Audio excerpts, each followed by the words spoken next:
morning, everybody. Welcome in on this Thursday morning, July 30th. We're here for day 3 of the Lindsay Clancy trial. It's already started. We're probably going to just jump right into it. Thanks for joining me. Let me say hello to everybody, though, because we're on our time around here. We've got the trial. It's not going anywhere. So let's take a moment to say good morning to everybody who has graced us with their presence, and we so appreciate y'all. Semi Sharp in the house. Don't mess with my feral friend. I can't control her. She just runs amok and I allow it. Greer's Garden, welcome in. Good to see you. Forrest, our voice of reason. We cannot do this without you, sir. And we will have Rachel joining us here eventually this morning. Jet, welcome in and thank you for the jewels. We appreciate the support. It goes a long way, guys, and it really does help my little baby channel get out there. Y'all hit the thumbs up. Let's get the content out there. This case is, there's a lot of emotions running around with it. But let me say this before I get started. I am in my feels today because I feel a certain type of way about something.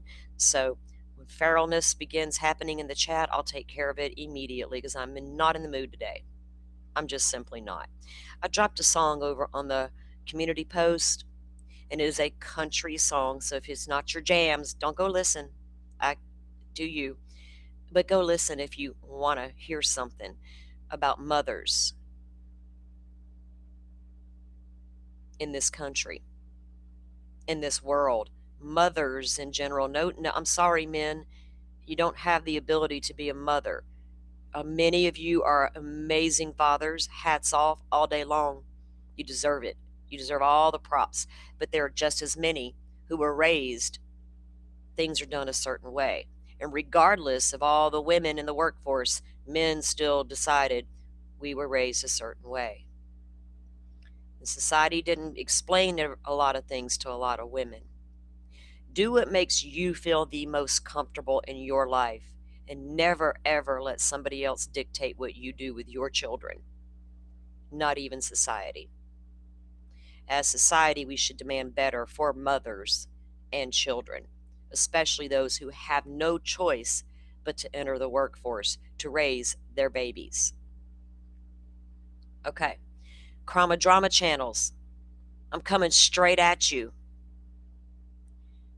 I'm a little sick of seeing the drama unfold between Chroma Drama channels who are here to call out the big, bad, grifting true crime community. All you're doing right now is tearing each other alive. Each other, not the true crime community. You spent, a couple years now fighting hard for two crazy-ass ladies on the internet when you all should have known better. Right now, as we speak, an entire family of victims are being drugged to this day in the Idaho 4 case, and none of y'all seem to care. What's the matter? It won't bring you a click and a view right now? Grift much, do you? But you're going to point this finger squarely over here at true crime community. Take all the fucking seats right now, drama crama community. How about that? Calm yourselves, because you're doing some unhinged 10 to 12 hour lives like Lauren Matthias, the same cash cow you cover from time to time. Enough said. Now, we tried to review an interview here last night, and I'm a little tired of people not being able to fairly evaluate something because I don't like that person. Go do you all day and twice on Sunday. Go do you. I'm trying to do it, I'm just trying over here to evaluate things fairly and look at certain things and get past the weirdos that may be presenting the interview. So enough said. Brian Enton, bless your little heart. He did us another solid and got another interview with Cy and Steve Gonzalez. And boy, Cy continues to spill the tea, and I'm here for it because I'm a little sick and tired of looking at all the interviews with all the friends in Moscow, Idaho. I've said for months now, give me the goods on Koberger, and I'm your girl all day long and twice on Sunday. So today at lunch, I'm not going to fast forward through it. We're going to take a look at something because it's interesting to me. For those of you who care to unpack that case with me, I appreciate it because that case is near and dear to my heart because I watched these victims get drugged for too long on the internet. I've watched Stephen Christie Gonzalez be torn down at every fucking blink of an eye. All they got to do is flash on the screen and, oh my God, we're triggered. Leave that family alone. Show us what you're really made of. You're here for victims like you claim you are. Prove it. Don't worry, Idaho 4 victims, because I've always had you and I always will. Sorry, guys, I'm just a little irritated. I got a little triggered last night, got a little activated, and I'm trying here. I'm just struggling along. And again, I'm just a lady on the internet that brings you life experience just the same way y'all do. You will not get a big, shiny legal analysis over here. I'm not a lawyer. I rarely watch a YouTube lawyer anymore unless I don't understand something about a law that I need to go check into, because that's me. But in the Lindsay Clancy case, I don't think I need legal eagles to weigh in to tell me what's right and wrong, but we appreciate it when they do. So for all the y'all who come in and join me here, I appreciate y'all. We're going to get going because this could turn into something totally south real quick, like, and I don't want to do that. I'm just like so aggravated sometimes, and I don't know what to do with myself, and I get frustrated. Maybe I'll go watch Trisha and have a good laugh. Check out the woo-woo. Y'all let me have my fun with her. If you think I'm petty, I don't care. She brings me a little joy. I like to laugh. And Trisha Grifton, you're the least of my fucking grifting problems at the moment, ma'am. You're just a crazy lady on the internet, too. A little wackadoodle there. That's all that is over there, y'all. A little wackadoodleness going on. And tone deaf. Con artists and all that good stuff. All right, so let me actually get this to where they start, because it took them a while to get people. I was kind of reviewing something this morning and they were confused, thinking they started at 10 a.m. versus 9, but no, it was 9. There we go.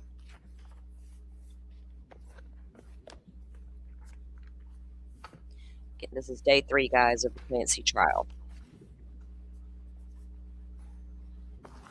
They don't speak out because they know they'll get trashed on the internet. You're damned if you do and you're damned if you don't. That's exactly why the other parents don't speak out anymore. They have. Y'all, there's 4 sets of parents in that group, and they're all going to deal with things incredibly differently, and we should allow them to give them their space to grieve how they see fit. And right now, I wouldn't be nice if I was one of the parents that had coming on the internet. They would not fucking like me at all. They never would have liked WS first in line, heifer. Hybrid Pisces. One of my children is a Pisces, and so is my daddy. I'm fond of them. Welcome in. I'm a little exhausted, but it's okay. It's okay. We're good. I'll sleep when I sleep. I think tonight's going to be the night, though. I'm looking forward to some sleep tonight. I need some good sleep.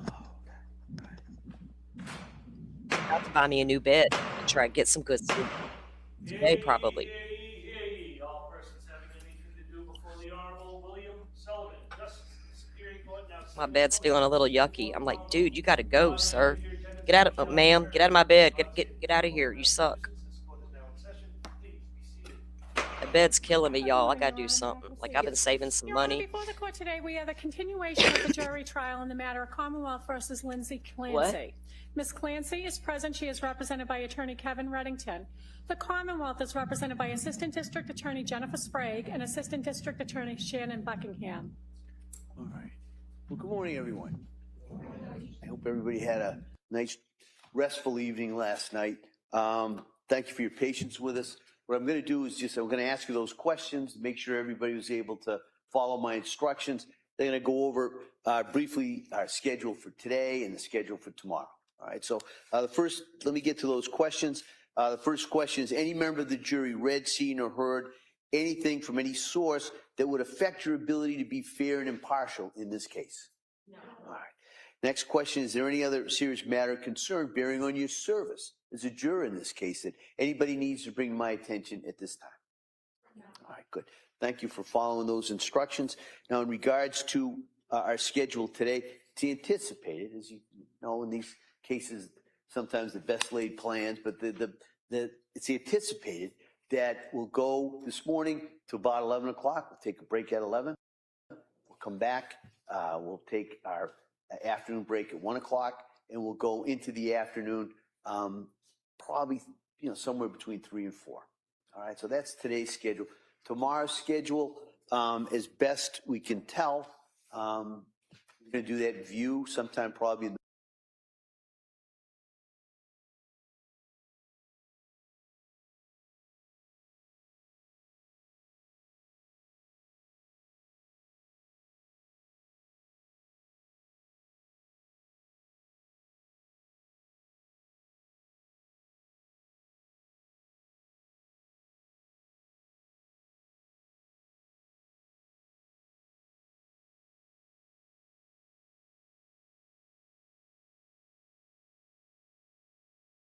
Oh, sorry. I thought I was on. Didn't know I was muted, guys. I don't know what just happened. My internet disconnected. Hold on. It's back on. I got to pull that back up. Yeah, we're back on. I don't know why that happened. Shit.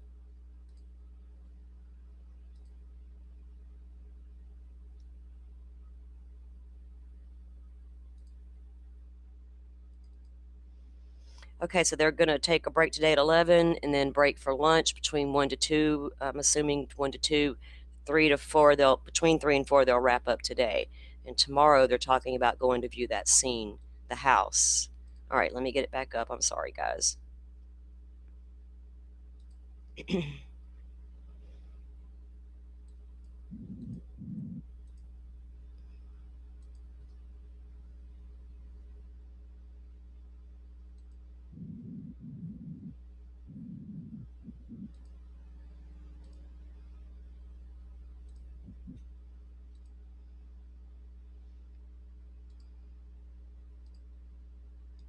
I saw that, Trisha, last night. I saw that. I saw she was doing that, right? So after we went and finished our live, I went and reviewed that shortcake. She was mocking BTK's daughter. It was sad. I was like, really, Trisha? I know. She's still funny to me. She's fucking stupid. That's why. Are we ready for Sorry, the jury? I don't mean to be hateful. Jesus don't like it, but the woman ain't playing with a full fucking deck, and it's obvious to me. And I don't know why the rest of the world can't see. She's got pre-dementia. It's there. I'm sorry. I took care of 2 grandparents who died of Alzheimer's disease. I know what pre-dementia looks like, and I see it in that lady. And none of her friends, I don't guess, see it. They just, goofy old Trisha. No, Trisha's losing it, y'all, slowly but surely. Watch it. Watch it unfold before your very eyes and see how many of her friends allow her to sit up there and act a fool and not know things and play like she just forgot. I'm telling you, it's there. I see it. Okay.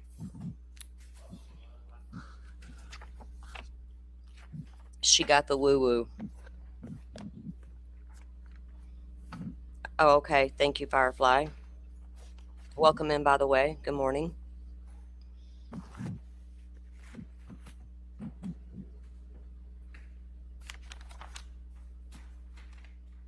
Yes, Firefly, we're going to review that today here at lunch. We certainly are, girl. Thank you. Thank you for that heads up. Appreciate you. We go way back on this case, girlfriend. So far back. It's not even funny, is it? Thank you for the jewels, Firefly. You've probably been feeling what I've been feeling a little bit of lately, too. All rise. Jurors in. Tick-tock, huh, Firefly? Tick-tock. 4:12. Or 11, whatever it was.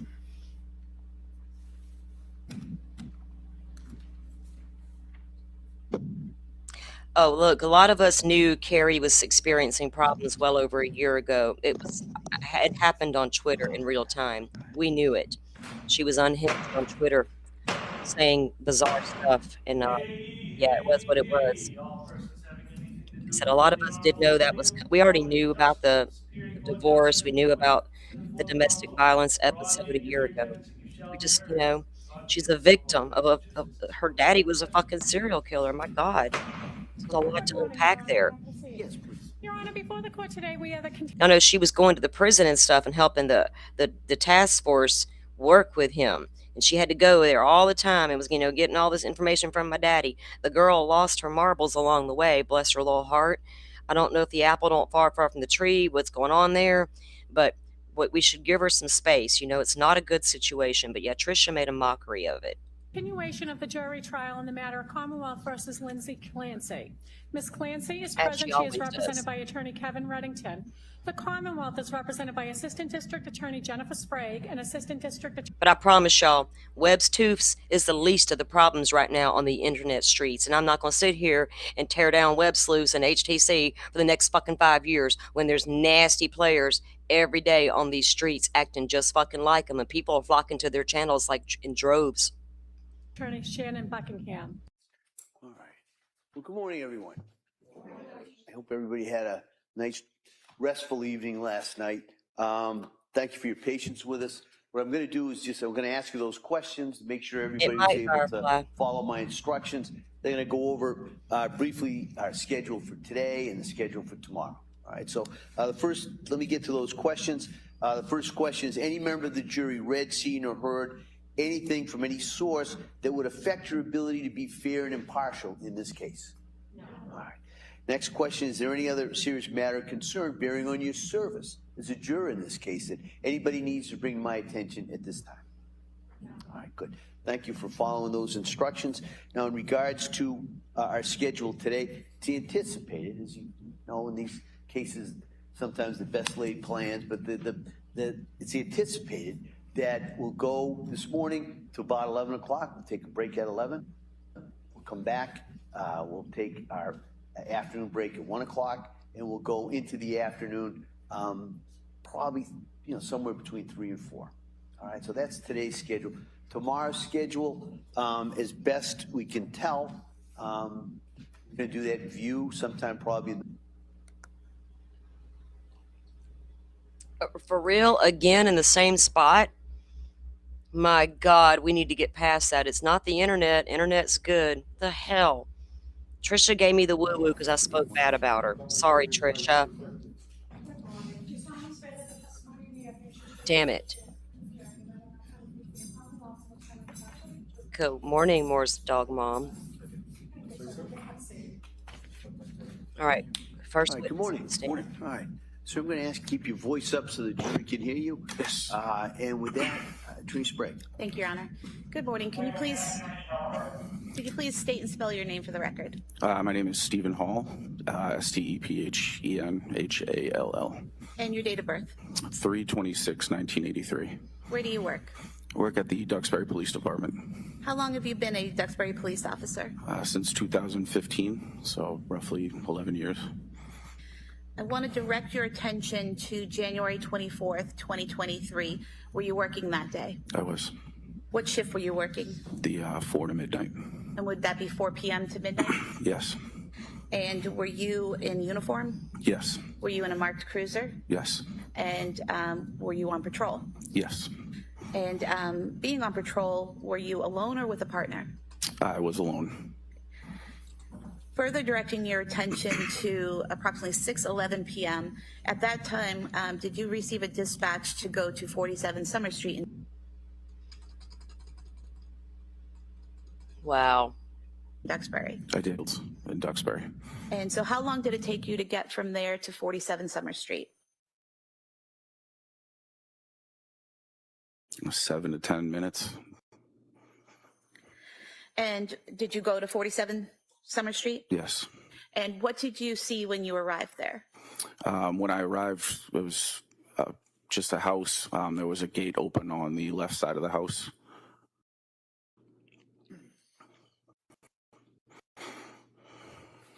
I'll show you a few exhibits that have already been marked. Exhibit 32. Hold on, guys. I was trying to get a banner up and is it this Is feed? this the house you responded to? Yes. Hang on, we're gonna go get Law and Crimes feed. Let me make sure it's them and not me. If I have to do something real quick with my internet to boost me, I will do that. I will do it. I hadn't had to do it in months, but we'll do it. It only takes a second. All right, let me see here. Law and Crime. Law and Crime. Y'all covered too much stuff. You might cover me. I don't like it. Law and Crime.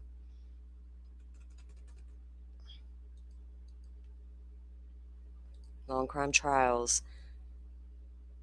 Day 3. Sorry, y'all. We are not that big shiny podcast over here. We do the best we can. We muddle along. Oh, this is better.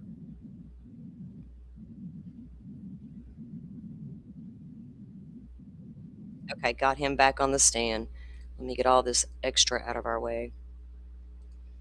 I apologize, guys. Okay, so we have Stephen Hall on the stand from the Duxbury Police Department. I think he's going to talk about, as soon as he got there and all the things he heard. I'm not trying to do all that. It's the hell.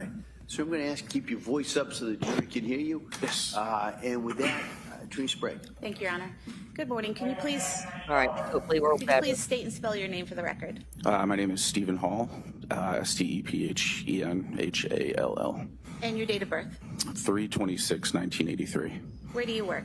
I work at the Duxbury Police Department How long have you been a Duxbury police officer? since 2015, so roughly 11 years.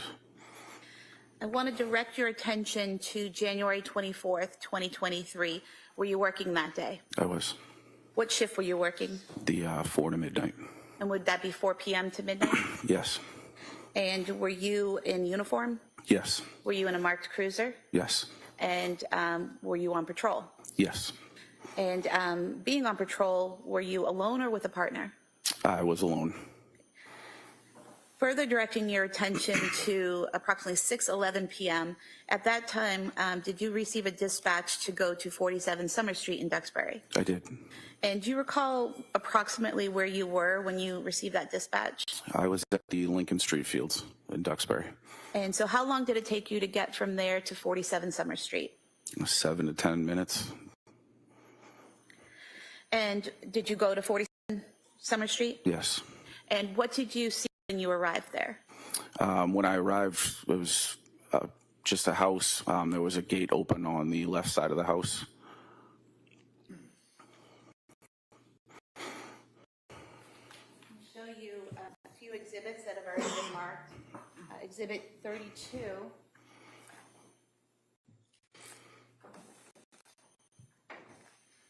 And exhibit 33.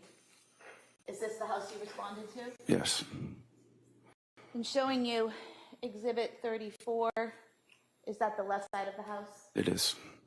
And exhibit 35 is the gate that you went in depicted in this exhibit. It is.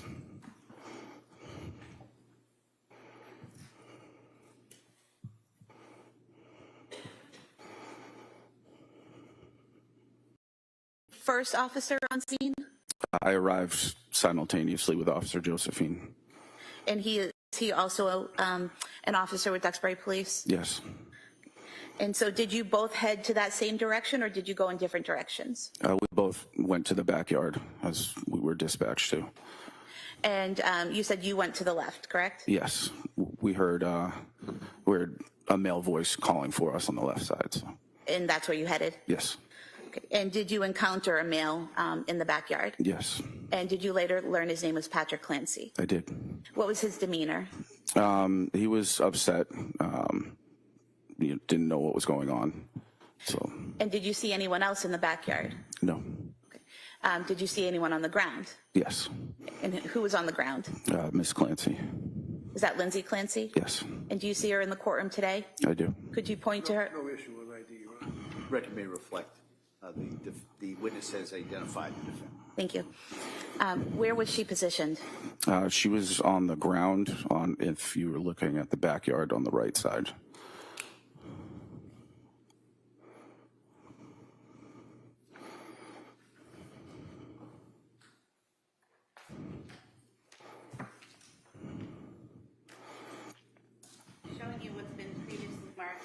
Exhibit 38. Is this the back of the house? It is. And showing you what's been marked as Exhibit 37. Do you see the area where the defendant was when you entered the backyard? Yes. Mind standing up with the court permission and just pointing that out to the jurors? It's in this area. And if the record could reflect, he's pointing near the window well to the far right side of the back of the house. Record may reflect that. When you saw her in that location, do you remember where her head was? Her head was towards the house, And where were her feet? pointing out away from the house.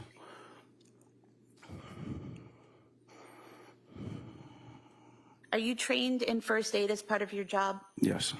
And do you carry equipment with you in case you have to provide first aid to someone? Yes. When you saw the defendant on the ground, did you go to her and observe any injuries? She had cuts to both wrists and to the left side of her neck. The cuts to her wrists, were those actively bleeding when you saw them? No, they were not.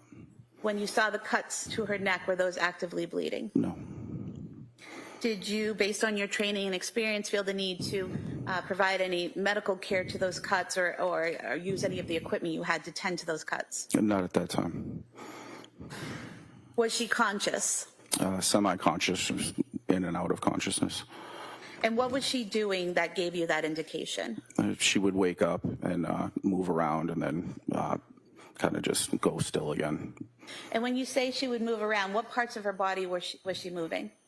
Just her head, really. Was she able to speak to you? She wasn't, no. Was she making any sounds? She was just, like, it sounded like she was in pain. So something like moaning or something like that? Yes. While you and Officer Josephine are there, do other first responders, such as firefighters, start to arrive? Yes, they started to arrive, and I went to the to gate to direct them where to go. And how did you know they had arrived? You could hear the sirens. So you heard the sirens and went to the gate to tell them to come to that side? Correct. While you were doing this, did Patrick Clancy stay with you? At one point, he went inside to say he was going to check on his children. And did you see what entrance he used to go into the house? He went towards the backslider.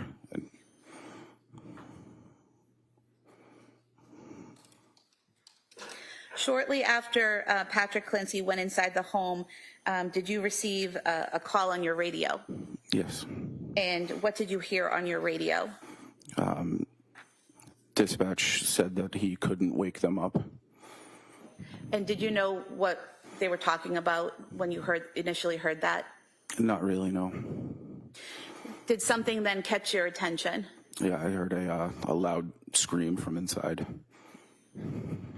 And could you tell where it was coming from? Just inside the house. And the screaming, was it words or just sound? It was just a sound. When you heard that screaming, what did you do? Myself and Officer Josephine ran towards the slider and entered into the house. And when you entered into the house, do you remember what room you entered into? Into a kitchen. And when you entered into the kitchen, could you still hear that screaming? No. We could hear he was talking, but there was screaming was done. When you said he was talking, who was talking? Patrick Clancy. So you could hear Patrick Clancy talking at that time? Yes. And could you tell where he was? Yes, he was in the basement. And did you head to the basement stairs? Yes. Showing you what's been marked as Exhibit 41. Are these the stairs that you went to? Yes.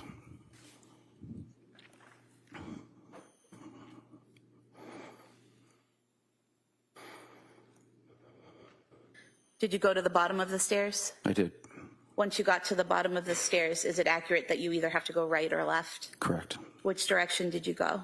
We heard Patrick Clancy talking from the right, so we went in that direction.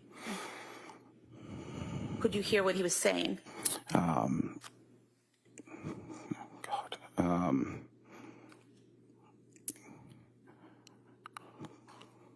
Do you mind if I? You don't recall? Yes. I have no objection. We need to read further. I don't look at this report. Do you recall him saying, I can't wake them up, I can't get them up? Yes.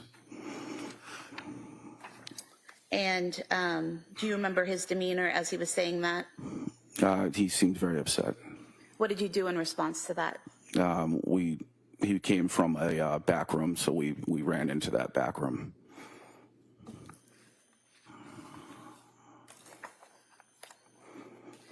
Just going back to when you came down the stairs and turned to the right, do you recall what type of room that was when you went to the right? It looks like a workout room, like a workout area. I'm going to show you a few pictures here. If you could just look at them and tell me if you recognize what they depict.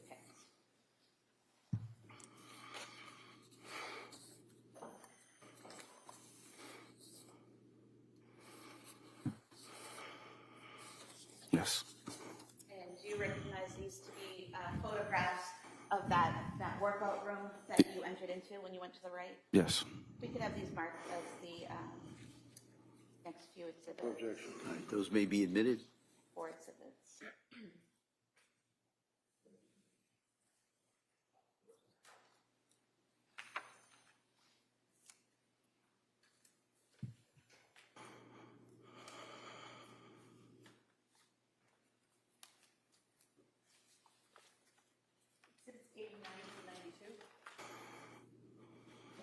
Sir, showing you exhibit 89.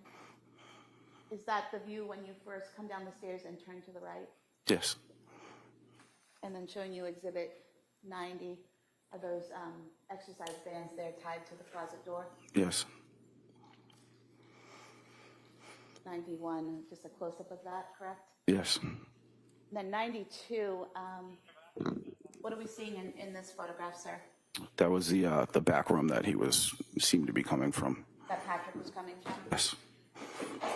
You also looked at 2 photographs from that room. Are those fair and accurate depictions of how the room looked that day? Yes. We could have these marked as the next 2 exhibits, please.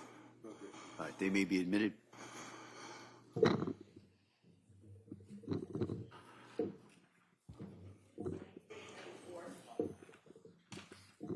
Sir, did you head to that back room? I did. And what did you see when you got to that back room? Just past the door on the left side, there was a body of a young child. And do you remember what position the child was in? He had his feet towards the door and his head towards the wall. And was he on his back or his stomach? Or... He was on his back. And do you recall what he was wearing? He was shirtless. I believe he was just in a diaper or underwear of some sort. And showing you Thank you. exhibit 93, if you wouldn't mind just pointing out where you saw his body. This area. Record reflect he's pointed to the area of the yellow exercise band. It may reflect that. And sir, that yellow exercise band, did you see that in that position when you saw the body of the child on the floor? Yes. Exhibit 94, close up of that position.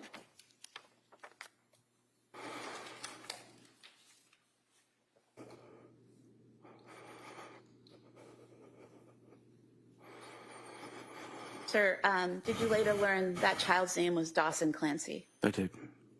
And can you describe his physical appearance when you saw him? He was discolored, like a bluish purple. Do you remember what his face and neck looked like? No.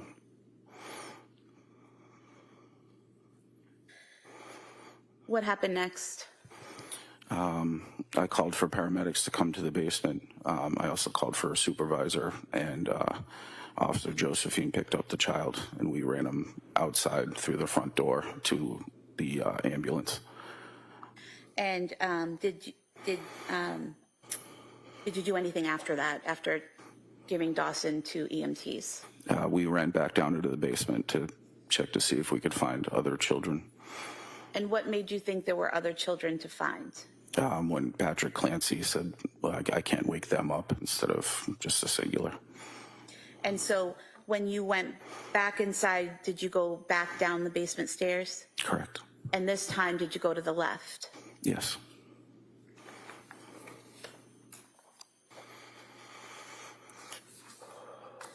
Sir, showing you a series of photographs. You could just tell me if they clearly and accurately reflect how the left side of the basement looked on January 24th, 2023 when you went in there. Right, just for the record, they don't need to lay a foundation. I agree to the photographs, no objection to any of them, so we don't have to go through all the All right, foundations. thank you. All right. Yes. Could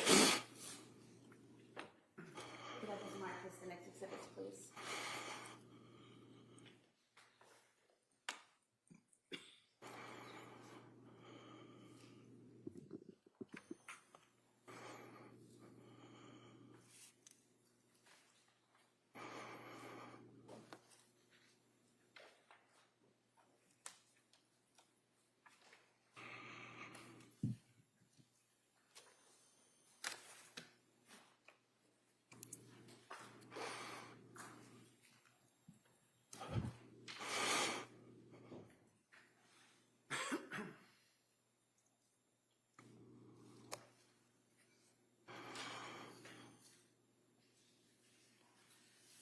Exhibits 95 to 102. Mark. Thank you. Sure. Sir, showing you what's been marked as Exhibit 95. Is this what you saw when you went down the stairs and went to the left, that first view? Yes. And then showing you Exhibit 96, is that a further view as you go into the room? Yes. Now, when you went into that room, what did you see? There were 2 children on the floor, motionless, and EMTs and paramedics were working on them. And did you later learn that those children were Cora Clancy and Callan Clancy? Yes.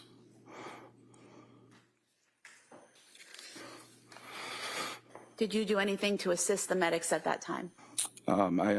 Excuse me. I asked if they needed any equipment. And did they ask you to get some equipment? They asked me to grab a heart monitor. And did you do that? I went and found the fire captain to ask where I could grab one, and he was pretty upset. So I ended up going back downstairs into the basement. At some point in time, actually, if I could show you Exhibit 96 again and just ask if you could just point to us where you saw each child. Okay.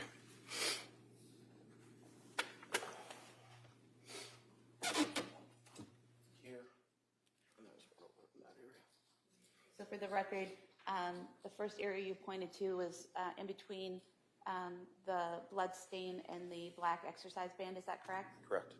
And then the second area was over toward, in front of that small nightstand or some type of shelving unit. Yes.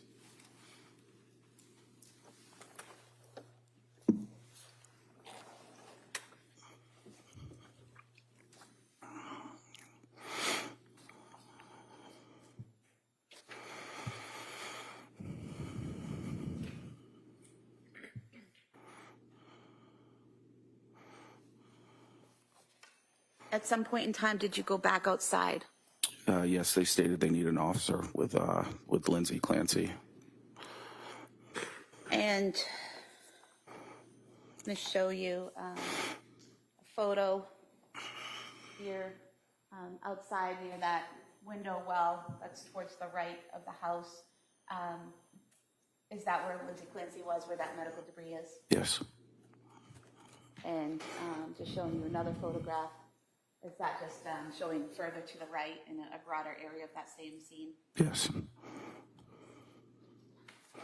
I could have the close-up mark as the next exhibit and the broader photo as the All following. right, they may be admitted. Exhibits 103 and 104.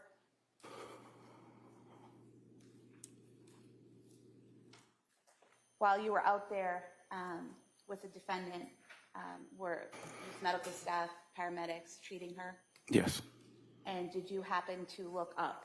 Yes, I did. What did you see when you looked up? There was an open window with blood marks around the window. And did you also see blood marks on the shingles below that window? I did. Showing you a photograph here. So up at the top, is this the open window you're referring to? Yes. Zooming in on the shingles here to the left and right, just below that window, are those the blood marks you're referring to? Yes. And here in this photograph, you had mentioned blood marks on the upper window. Is that what you're referring to? Yes.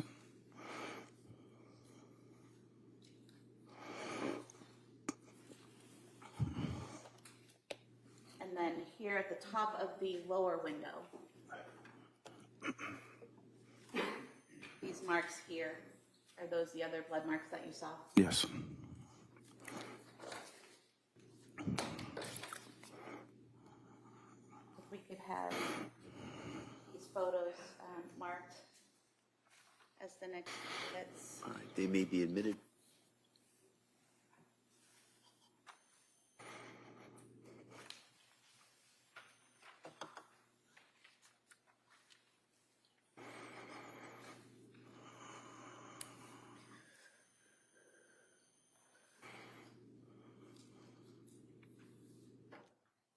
While you were out there in the backyard, did you see a ripped or, oh, I'm sorry. 105 through 108. While you were outside, did you see any ripped or torn screens on the ground? No. What did you do next? I just went over to the paramedic, asked what I can help him with.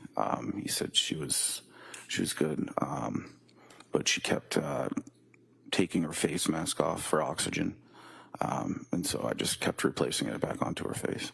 And when you say she, are you referring to Lindsay Clancy? Yes. And did you then help them get the stretcher to the ambulance? Yes. I have nothing further. All right. Reddington?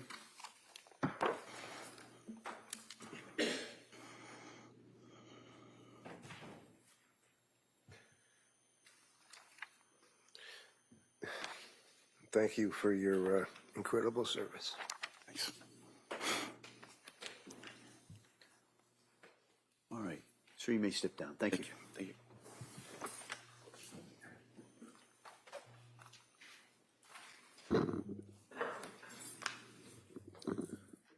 All right, Attorney Sprague? Commonwealth calls Officer Brian Josephine.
Good morning. Do you solemnly swear that the testimony and the evidence you shall give to the court will be true and the Commonwealth and the defendant provide you the truth, the whole truth, and nothing but the truth, so help you God? I do. Thank you, sir. You may be seated. Watch your step, please, sir. All right, good morning, sir. All right, counsel? Thank you. Good morning. Could you please state and spell your name for the record? Brian, B-R-I-A-N, Josephine, J-O-S-E-P-H-I-N-E. And what's your date of birth, sir? June 13, 1990. And where do you work? I work at the Duxbury Police Department. How long have you been a police officer? I started there in April of 2020. And did you work for the Plymouth Police before that? Yes, I did. And how long did you do that? Almost 5 years. What is your current role? I am patrol officer. Back in January of 2023, what was your role with the Duxbury Police Department? I was the school resource officer for Alden and Chandler. I worked with kids kindergarten through 5th grade. Directing your attention specifically to January 24th, 2023, were you working an overtime shift that day? Yes, I had picked up an overtime shift. And what shift was that? It was 4 to midnight, but I was scheduled to work till 8 p.m. 8 p.m.? Yes, ma'am. Okay. So you were scheduled to be there from 4 p.m. to 8 p.m., is that correct? That is correct. And you were in a cruiser, in a marked cruiser in a uniform? Yes, I was fully dressed in Duxbury Police uniform. I was in a marked cruiser, Duxbury Police 172. And did you receive a dispatch at approximately 6:11 p.m. to go to 47 Summer Street in Duxbury? Yes, we did. And when you say we, were you with a partner or were you alone?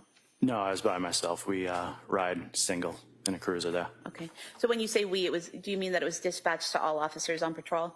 So usually with critical incidents calls, they put it over to dispatch and they'll say, Duxbury police cars, start making your way to a certain address. That way everyone can get there as quickly as possible. Okay. And so then you knew at that point to go to 47 Summer Street? Yes, ma'am. And approximately how long did it take you to get there? I would say anywhere from 3 to 4 minutes. So you were relatively close by when you received the dispatch? Yes, I was. Okay. And when you arrived at 47 Summer Street, what did you observe? Dispatch was giving me description of the house. It took probably 15 seconds for me to identify the house. Parked in the street. I saw the number of the house and I made my way. I believe it was a mudroom that I went to.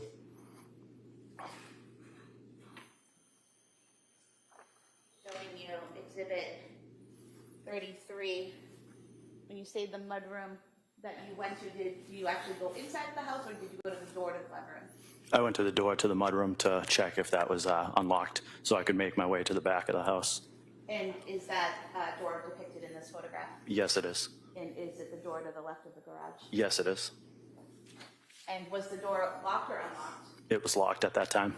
So what did you do next? I radioed dispatch just for confirmation of where that party we were trying to get to was located. They told me it was around back of the house, so I tried to make my way that way.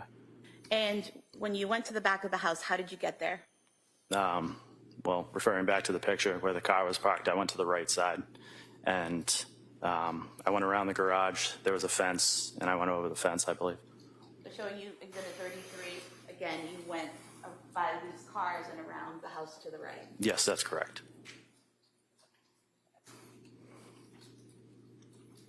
And showing you Exhibit 37, does that mean that you would have been coming around the house over here by the garage on the left and in the porch, the deck? Yes, that's correct. And when you came around there, what did you see?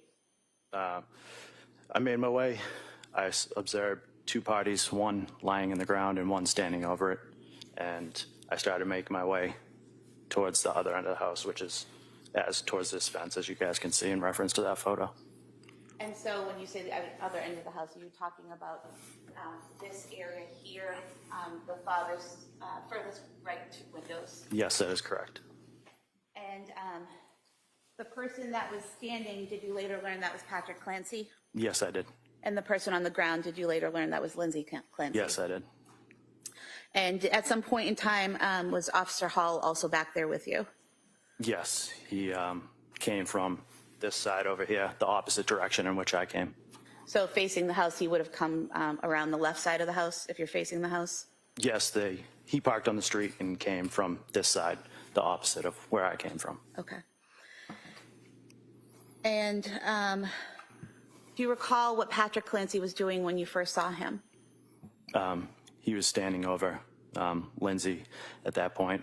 It appeared that he was trying to communicate with her. I observed him with a cell phone.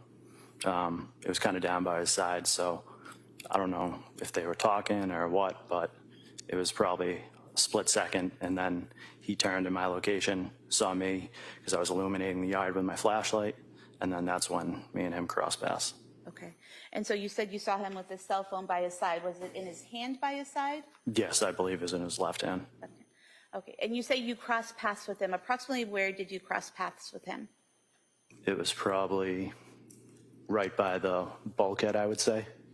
And so in the photograph to the right of the deck is the bulkhead, is that correct? That is correct. And where was he headed? He was heading, I believe, up towards the deck. Yeah, obviously I didn't know it at that time, but he was just walking past me pretty fast in an abrupt manner. So, And did he say anything to you as he passed? no, he did not. And after you crossed paths with Patrick, where did you go? I went to the female party. And did you speak to her?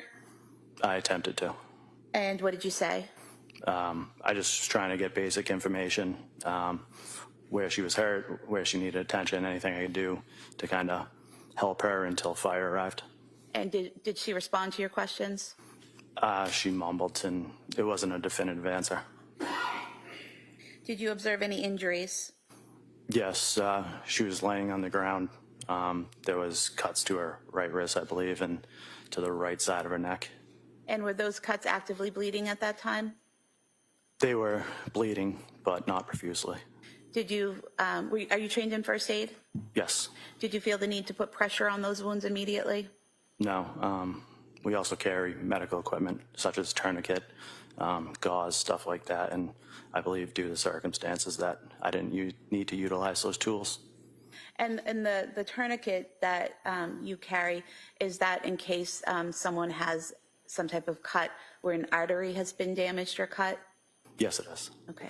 And you're trained to recognize when it's something serious like an artery spraying blood everywhere versus a cut that doesn't need a tourniquet? Yes, we are. Okay. And you didn't see the need for a tourniquet? I did not know.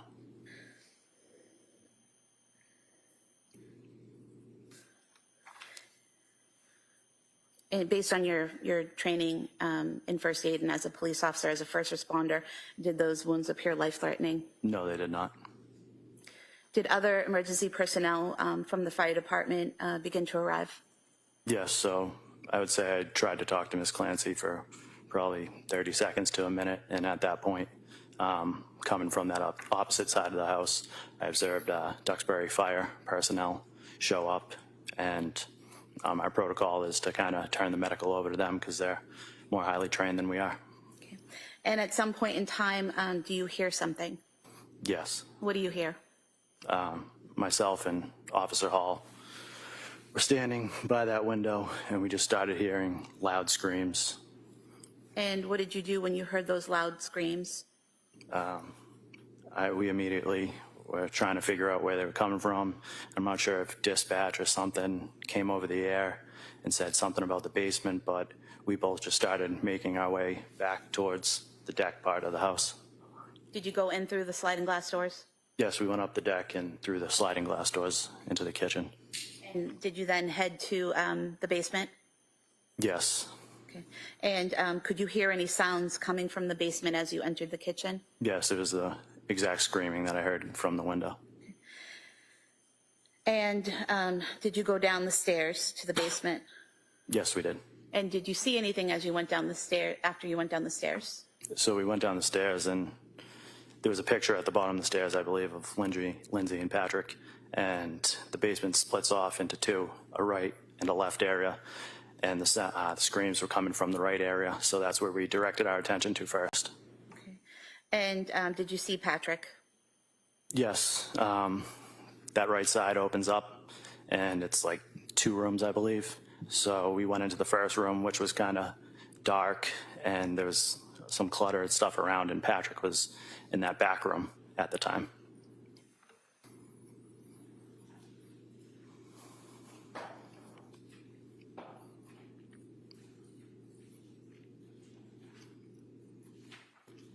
So showing you what's been marked as Exhibit 92. Is that the doorway into that back room? Yes, it is. And then Exhibit 93, is that the inside of that back room? Yes, it is. And do you recall what, if anything, Patrick was saying as you encountered him? Upon his observation of us, myself and Officer Hall, he proceeded to head in our direction, leaving that room. And at that point, he looked up and he screamed, "She killed the fucking kids." And after he said that, where did you go? Once he cleared himself from the door frame, we were able to look inside the room where we observed what appeared to be a child laying motionless on the floor. And did you later learn his name was Dawson Clancy? Yes, I did. And how was he positioned? He was laying on his back, kind of close to the gym bag for reference of that. Showing you Exhibit 93 again, you referenced the gym bag. Is that the bag to the left of the pack, the child's toy? Yes. And so you're saying that he was in that area when you first saw him? Yes, he was. And do you recall whether he was on his back or his stomach or something else? He was on his back. And do you recall his physical appearance? Like I said, he was laying on his back. His head was tilted to the right-hand side. Looked at him kind of in the face area once we got closer, and his face was white, gray, lips were blue, eyes were bloodshot. Looked like blood vessels were popped in his eyes. Did you notice any injuries to his neck? Seeing that, my first instinct was to kind of grab his head and tilt it to the side, see if I could get a pulse. But, I mean, based on my training experience from previous incidents, I knew it wasn't going to be good. So I moved the head. That's where I observed some red marks on that right-hand side. Of the neck? Yes. And in that exhibit, 94, there was a yellow exercise band, correct? Yes.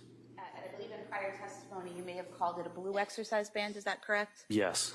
But it's clearly yellow in the photo, right? Yes, it's clearly yellow. I mean, there was... Testing the color of the exercise band. All right, good. So what was your focus at the time? the child. And once you saw him there with these injuries, what did you do? Based on my observations, I knew there wasn't really much I could do. So I picked the child up, went chest to chest, and as I did that, it was kind of like a mucus or a foam that leaked out of his mouth onto me. I grabbed him, went back towards the way we came down into the basement, and I headed up to the stairs where Sergeant Homestead was coming down the stairs, and I started yelling to him to get out of the way. Went back up the stairs and then into the kitchen, directly adjacent to the stairs. There's the front foyer, like hallway, and I went out the main door into the driveway. And was there an ambulance in the driveway at that time? Yes, the ambulance was backing up and had pretty much just parked, and one of the fire was walking around to the stretcher out back. So I rushed over with Dawson and I put him on the stretcher, and that's when Sergeant Homestead and fire personnel started working further on him. What did you do next? I went back into the house. And why did you go back into the house? I remember hearing something about kids and multiple, and I just went back. And when you went back in the house, did you go to the basement? Yes, I went back in that front door, back down to the basement, and this time I went to the left-hand side. And when you went to the left-hand side of the basement, what did you see? Pretty much directly in my sight was an older female laying on the ground, and then in the corner there was like a younger baby. And when you say an older female, you're referring to that she was older than Dawson? That's correct. And did you later learn her name was Cora Clancy? I did. And did you assist in treating her? Yes, I did. What did you do? So when I got down to the basement, 2 fire personnel were already on scene. One was working on the baby and one was working on Cora. Communicated with them. We worked together, and I took over doing chest compressions of Cora. And were you able to see any injuries on Cora at that time? Yes. She had kind of the same injuries that I explained with Dawson. The pale tint, bluish lips, bloodshot eyes, blood vessels popped. But this time she also had like dried blood around her mouth. And did you also see an area of blood near her on the floor? Yes, there was a relatively large area of blood on the floor. Actually, when doing CPR on her, I heard her knelt down beside her, and that pool of sleep seeped through my pants, so I ended up moving her a little off to the side so I could position myself better. Just showing you what's been marked as Exhibit 97, this red-brown stain on the rug. Is that what you're referring to? Yes.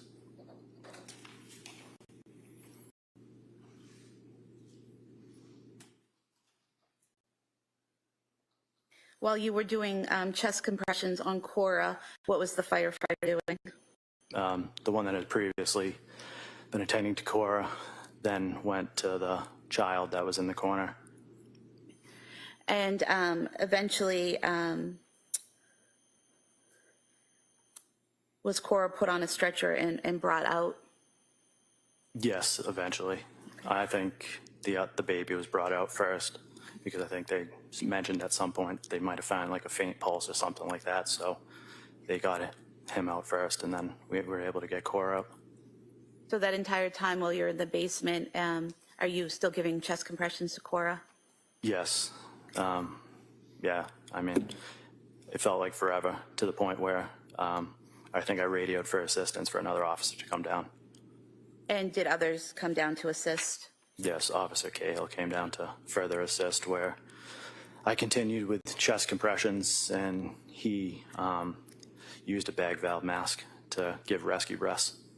And a bag valve mask, is that something that goes over someone's face, a mask that's attached to a bag and you squeeze it to give air? Yes, it's an alternative breathing apparatus. At some point, do you go back upstairs to the first floor? Yes. And do you encounter Patrick Clancy when you go upstairs? Yes, so when they removed Cora, myself and Officer Cahill went back upstairs where I encountered Mr. Clancy in the kitchen. And what was his demeanor in the kitchen? He was still frantic, kind of in shock, still screaming and losing himself. And I think at that point, I don't know, one of us requested that we get an ambulance for him as well. Thank you, sir. Nothing further. Attorney Reddington? I'm sorry, I have no questions. All right. Thank you, sir. Lisa. Thank you.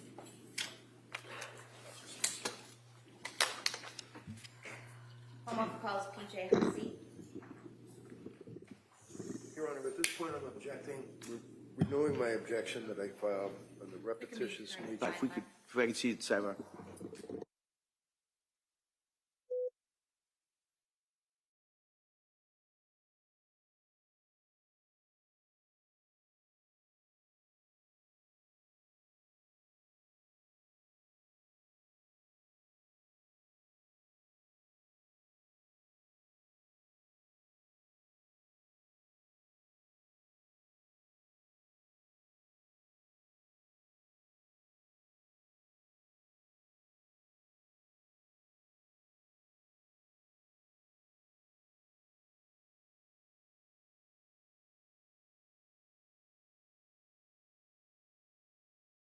Her attorney is not playing, and he's not missing a beat. Like when the prosecutor wanted Officer Hall to point to Lindsay, the perpetrator, he's like, no, we've already established that. We don't need to point her out. Sidebar. Now, in all of these court cases we follow or watch, they all have to bring in the officers, the first responding officers, to describe that scene. That's normal, and it's part of the trial. And all she's trying to do is the prosecutors drive home how horrific this crime was. It was horrific, but was it a crime, ma'am? Was it cold-blooded crime, as you're alluding to? It's a little much, guys. I know she's getting under some of y'all's skin. I'm trying to ignore her, though, because I know she's just doing her job today, right? She's not making any fans out there, is she? But I don't think she's concerned. Y'all can hear me? Are y'all good? Chat, y'all still with me? your legs. We'll bring you right back in a couple of minutes with the next witness. Okay? Court, all rise. Jurors, close your notebooks, please. And they're going on a break, and then they're going to call their next witness.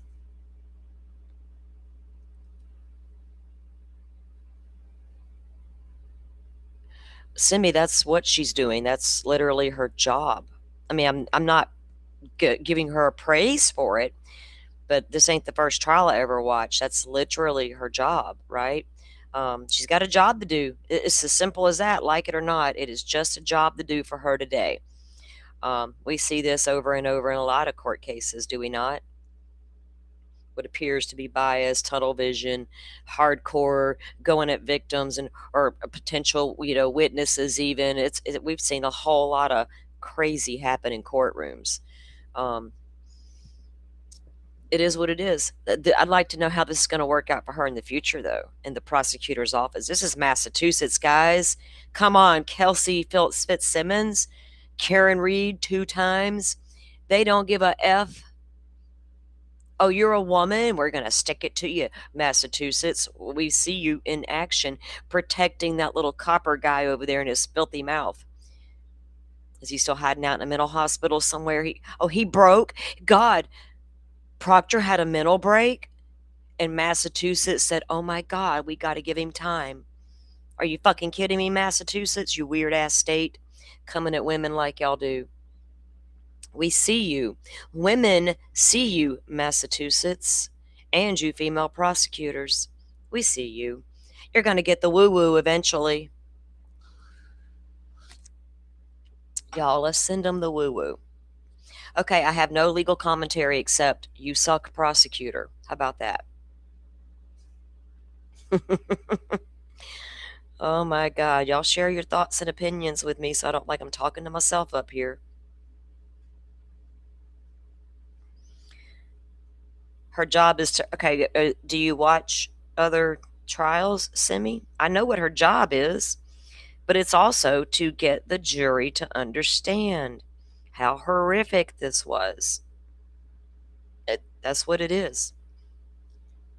She ain't the only prosecutor out there who acts that way.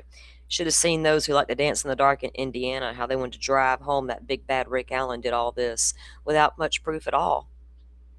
It was kind of disgusting. Under the Constitution, it was horrible. Did y'all watch the Casey Anthony trial? See them attorneys? Can we think of some more? Let's see. Whole bunch. I'm just saying. It sometimes compartmentalize, y'all. We don't have to like her. We can hopefully get past her and wait on that defense attorney to bring the business, right? That's what we can hope for. Because, there's some times we see cases where defense attorneys are acting a fool in there, and we don't mind calling them out and yelling at them. But I also know they're doing their job.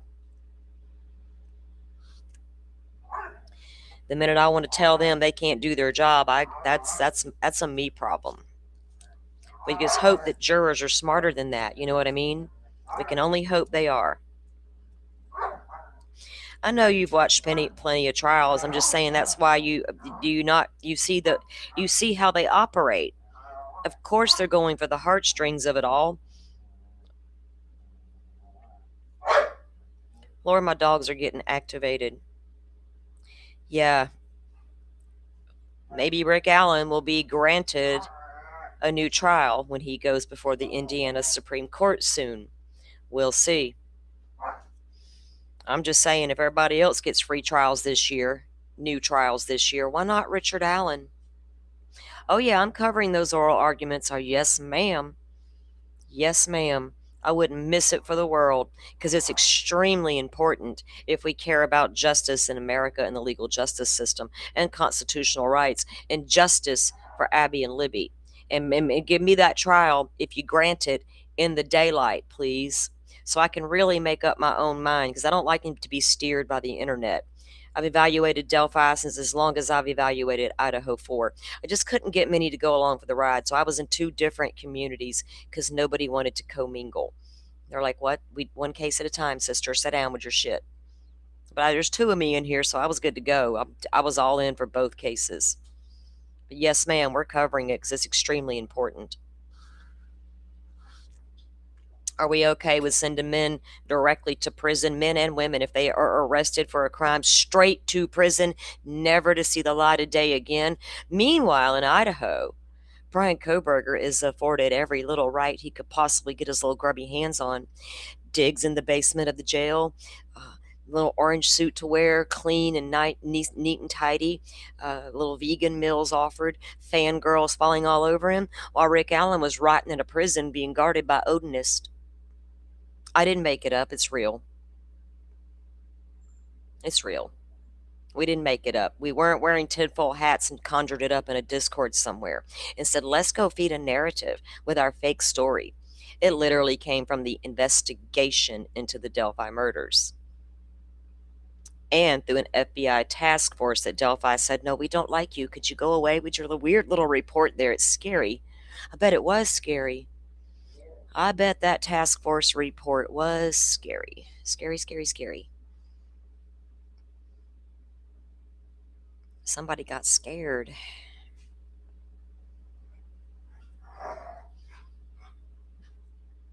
Y'all, we have got a pot roast in the crock pot. My son got up early and did all that. And I woke up, I was like, oh, nice. Score for today.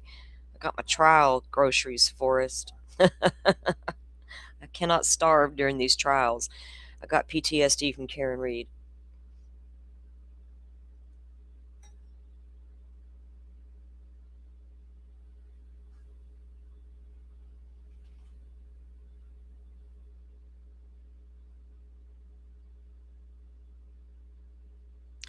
I know, hybrid. It's a worry with that Indiana's, but you know what though? They got some things done under the Supreme Court before when Gull removed the attorneys, right? I had covered those oral arguments too. Oh, Jose Baez ain't hiding. Who's that girl he's repping right now? Shit. I've been kind of side eyeing what's going on over there with Jose. There's a case he's representing right now. Who is it? It's another case I'm kind of taking a glance at. A little busy right now, but I've noticed it. People going to feel some type of way about old Jose, but I'm like, what? Okay. He was very impressive in that courtroom. I hated to say it, and I hated to even give him credit, but damn, he was impressive. And I'll tell you right now, the prosecutor's office in Florida, y'all can blame them for Casey Anthony, not Jose Baez. I promise you that. I watched that trial, and I was there for all the 2.5 years of pretrial bullshit. I saw all of it. We're in Florida. We gonna give you the goods. I want to see her family phone calls. Is it Shanna Gardner? Let me see. I think it's a latest case. Okay, here we go. Let's see what the AI tells us. Shanna Gardner coming in hot. A high-profile Florida murder for hire case regarding the 2022 shooting of the death of her ex-husband, Jared Britigan. Prosecutors have taken the DP off the table. Oh, Jose coming in hot and got the DP in Florida removed? Sir, we put 2 to death in one day the other day, y'all. 2 in one day. Florida's like, what are y'all doing out there? 2 in one day. Okay, I haven't really dove into it yet because I kind of want to go into it blind. Yes, it's Shanna Gardner. Y'all, we have another case on our radar. Y'all interested? Should we start covering some stuff on it?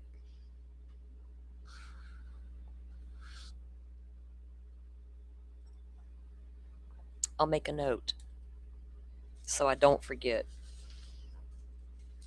Hey, where's my little sticky pads? Oh my God. My desk is a wreck, y'all. My fucking producer needs to get busy. / secretary. I'll take donations today so I can hire one. A joke. That was a bad joke, y'all. That was a joke. That was a joke.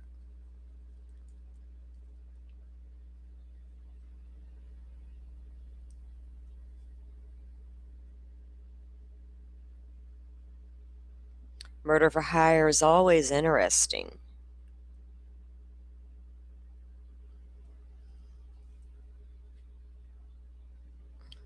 Oral oral arguments are set before the Indiana Supreme Court. At least that was granted, right? We have the document from the that the appellate attorneys, I got all the documents, and we went over actually, we'll do a primer show again, and go over it again. Keith and I were unpacking some of that together over here. We haven't had Keith back in a long time. Have been a little busy. But we'll definitely do a primer to get ready for it, right? We have to, because I want people to take a fresh look at that case. Maybe those who never looked at it and just went with what they saw in the headlines, which is fine, because I'll do that with a lot of cases. But if they're really interested to see what really happened in that case, because I'm not going to sit up here and tell people Rick Allen's innocent, because I don't know. I didn't get to watch the trial. I did get to watch some pretty amazing YouTube law people go there and cover it, minus Lauren. She just came along for the ride because clicks and views and all, it was a hot topic button. Only reason why she went to Delphi. There's no doubt about it. But don't misconstrue it. It was nothing conspiracy theorist. It's just, oh my God, everybody's going to this trial. I got to go too syndrome. Trial tourist, right? So she's no count here. Andrea Burkhart, Defense Diaries, and Lawyer Lee did an amazing job of trying to bring all the deets from the day, so to speak. It was a crazy, wild ride. Left a lot of us with a lot of questions, especially about expert witnesses testifying about bullets and testing guns 4 or 5 times till we get the results we want, not testing Weber's gun. Weber makes a surprise appearance on the witness stand out of nowhere in a white van that Gray Hughes knew about a long time ago because he talked to the doctor in the Facebook group, Dr. Monica Walla, who was over-medicating Rick Allen by the dozens, giving him shots and giving him medicine, run her mouth in Facebook groups, talking to people like Gray Hughes behind the scenes. Yes, ma'am, that all happened. It's in it's well documented. So y'all be crazy. Y'all be safe on them YouTube streets, especially in them wackadoodle Facebook groups. Oh my God, we got Mike Baker writing books, posting in Idaho 4 Facebook groups. Sir, what are you doing?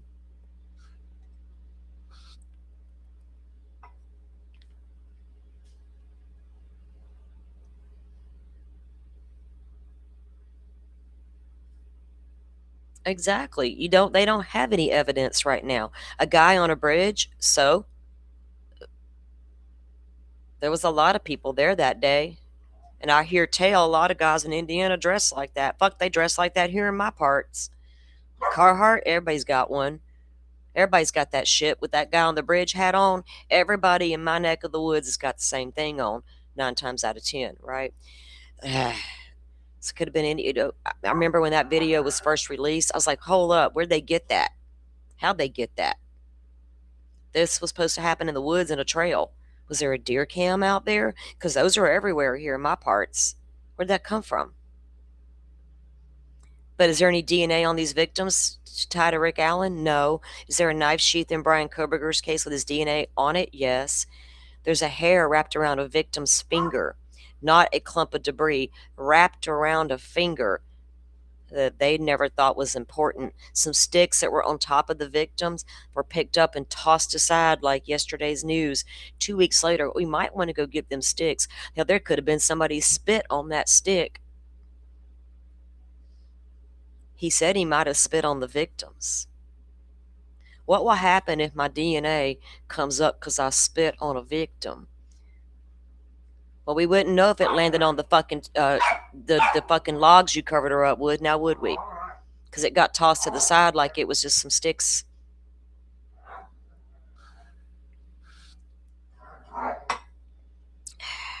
Elvis Fields, did you spit on a stick by accident? Was you a little concerned? Let's get past this, guys. I forgot we can do that. Y'all remind me. What's going on here? That's a incredibly long bar.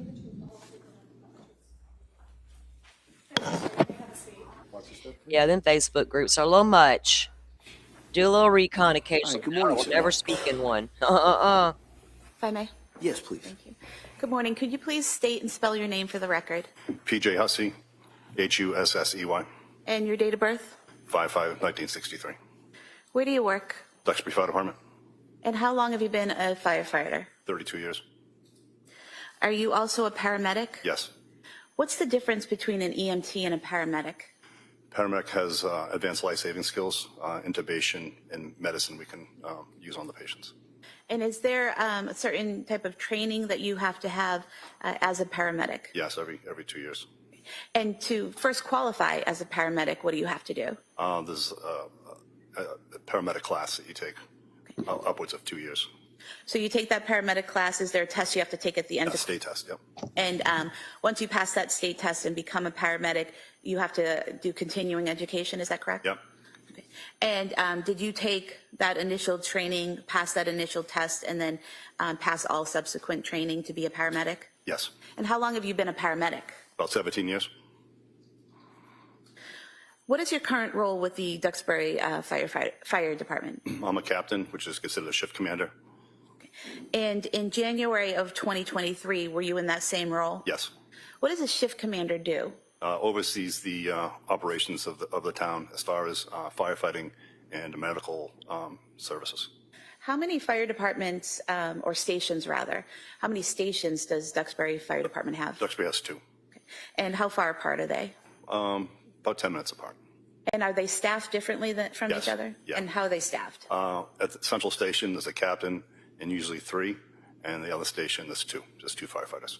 And for Duxbury, are all the firefighters that work for Duxbury Fire Department also paramedics? Not all. We have two EMTs. Okay. Yeah. Now, The rest are medics. I'm sorry? The rest are medics. And when you say medics, you're talking about paramedics? Yeah, sorry. No, it's okay. So directing your attention to January 24th, 2023, were you working that day? Yes. And what shift were you working? My own shift, my group, shift 1. And what is shift 1? It's just we have four shifts, and I'm just group 1, shift 1. Is there a certain time that spans? Time of day? No, 24-hour shifts, 8 o'clock in the morning to 8 o'clock the next morning. Okay, so you were working 8 o'clock in the morning on January 24th? Yes, And your shift would end 8 o'clock in the morning on January 25th? correct. And were you working in that capacity as a shift commander on the 24th? Yes. Now, do you recall a call coming in shortly after 6 p.m. Dispatching you to 47 Summer Street in Duxbury? Yes, And did you respond to that scene? we did. And how many vehicles and personnel responded? My car, the shift commander car, ambulance 1, and engine number 2. And what was the personnel in each of those vehicles? Not names necessarily, but how many people? We usually it's 2 in the ambulance, but because of the severity of the call, when it first came in, we put 3 people in the ambulance, a driver plus 2 medics in the ambulance, and then 2 firefighter medics in the engine from the other station. Okay, so that would be 6 people in total? 6 total. Okay. Yeah. And did you have anyone from the second station respond initially? We all came at the same time. We all got dispatched at the same time. So would that have been 6 people total from both stations or 6 people from the central station? 6 people total from both. And when you arrived on scene, what did you see upon arrival? There's a couple of police cruisers that were there already, just beat us in. And then we had to go up back to where the patient was located. And when you refer to the patient that was out back, was that Lindsay Clancy? Yes, And did you head to the backyard? yes, And did you see her on the ground? I did. And were you personally treating her, or was it the other paramedics that The were other doing? paramedics were treating her. Okay. And what were you doing? Just supervising the call, just make sure things are handled appropriately as a shift commander.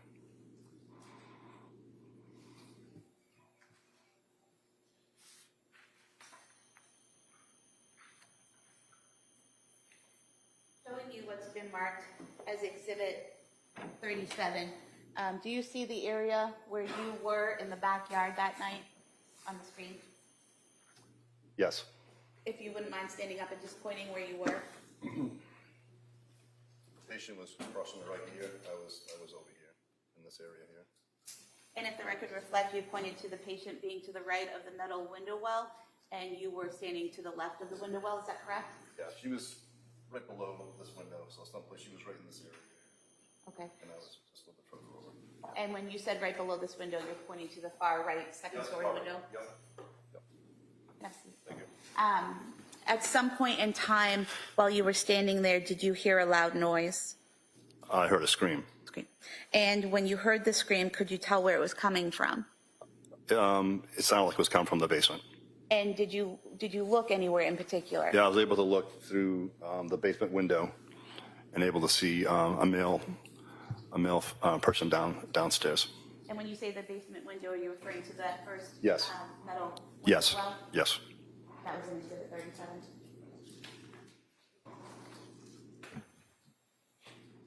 Just showing you,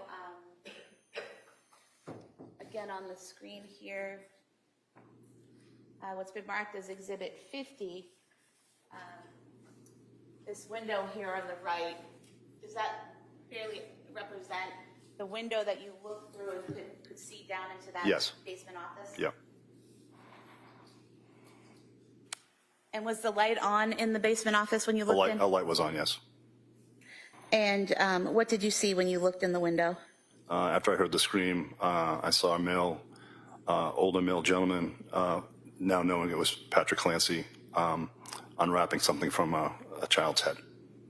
And when you saw the male unwrapping something, can you demonstrate the motion that they were doing? Yeah, the child was on the ground. The head was towards the window, so the head was towards the back of the house, and he picked the child up, and he was in a circular motion, taking something off the head, around the neck. And could you see the child's face? Yes. And what observations did you make of the child's face? The head was blue.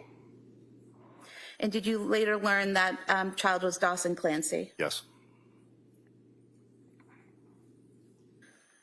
At that point, what did you do? Because of the severity of Miss Clancy on the ground, and now we have another patient, I put a all call in, which is a recall of Duxbury personnel, all Duxbury personnel, if they're available, to come back to the town to help out. For when I need help on the scene, and I also need help in the town to cover the town while I'm busy at this scene. And I also requested a mutual aid ambulance to respond to the scene. Because at that time, there was only one ambulance that was responsible. One ambulance for Miss Clancy, yes, and then I called another. Seeing the next patient, I called another ambulance in.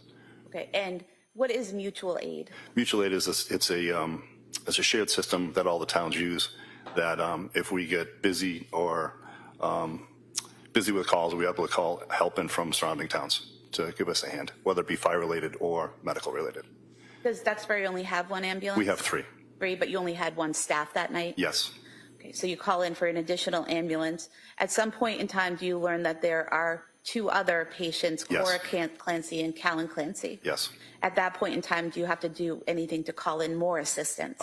Well, the recall for Duxbury personnel was already put in, so I called two more ambulances at that point. And the scene that night, discovering another victim, was that a chaotic scene? It turned very chaotic very quickly. Okay. Yeah. And was it a situation where people would start treating a patient but then have to move on to something else and someone would take over? Sort of. I had I had myself as a shift commander. I had an EMT with me, but there's also 4 paramedics. So the way it ended up working, all the initial paramedics were with Miss Clancy in the beginning, and then when we found the other patients, we left a paramedic with Miss Clancy, a paramedic with Dawson, and then 2 paramedics were with the 2 other kids in the other room.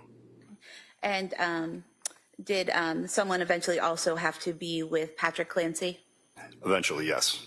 Yeah, but at the time, there was nobody with him in the beginning. I have nothing further. Thank you. Okay. All right, counsel? No questions. Thank you, sir. All right, thank you, sir. Thank you.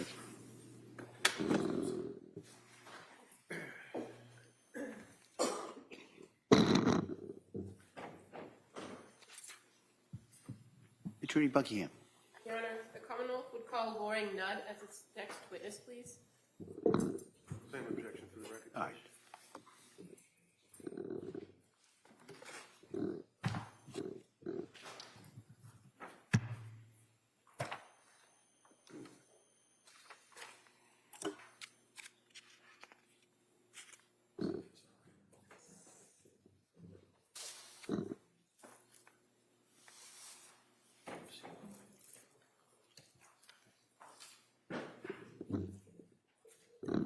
Stop right there, raise your right hand for the clerk, please. Good morning. Do you solemnly swear that the testimony and the evidence you shall give to the court and the jury in the matter now coming between the Commonwealth and the defendant shall be the truth, the whole truth, and nothing but the truth, so help you God?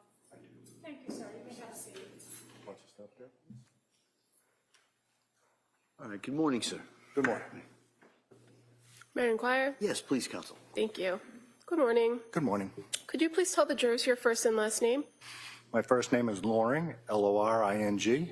My last name is Nudd, Nudd. And do you have a nickname that you go by? I do. What's that? Everybody knows me as Chuck. Chuck. Do you work, sir? I do. What do you do for work?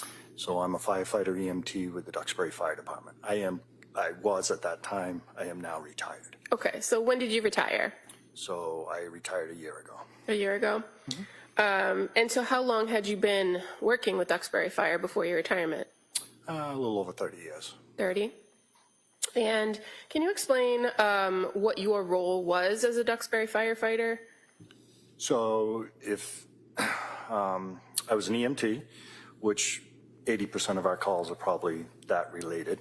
So I would assist a paramedic, or I would drive the ambulance, or whatever was necessary at the time. And then we were also did fire suppression, and we were all trained in that and went to the academy and all that. Okay, and can you tell us what the difference is between an EMT and a paramedic? So a paramedic requires another year or two of training, and they're able to prescribe meds. I mean, not prescribe meds, excuse me. Give meds that they have according to what they need to do. They can also read the monitor that shows rhythms in the heart and what have you.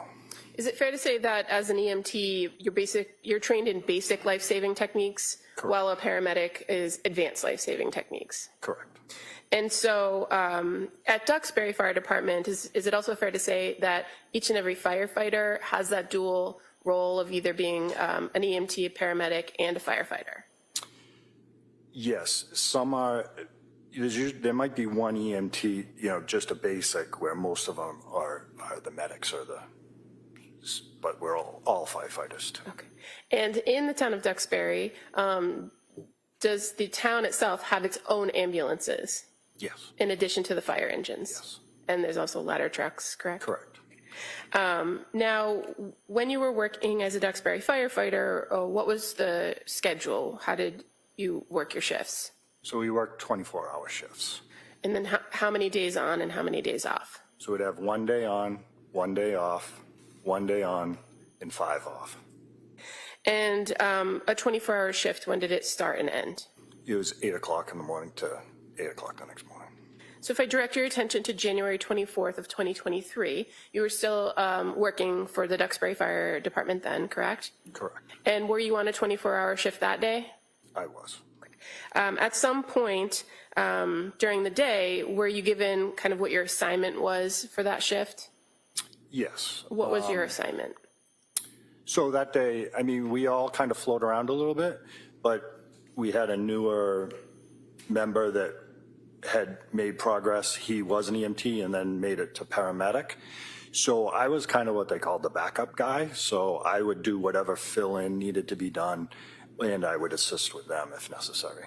Okay, and so were you kind of assigned to the ambulance at the central station as that backup person? I was. And the person that you identified was kind of the newer employee. What was his name? Paramedic Doherty. And that would be Daniel Doherty? Daniel Doherty, yeah. And who was the other Duxbury firefighter that was assigned to the ambulance that shift? It would have been paramedic Kevin Heath. So at approximately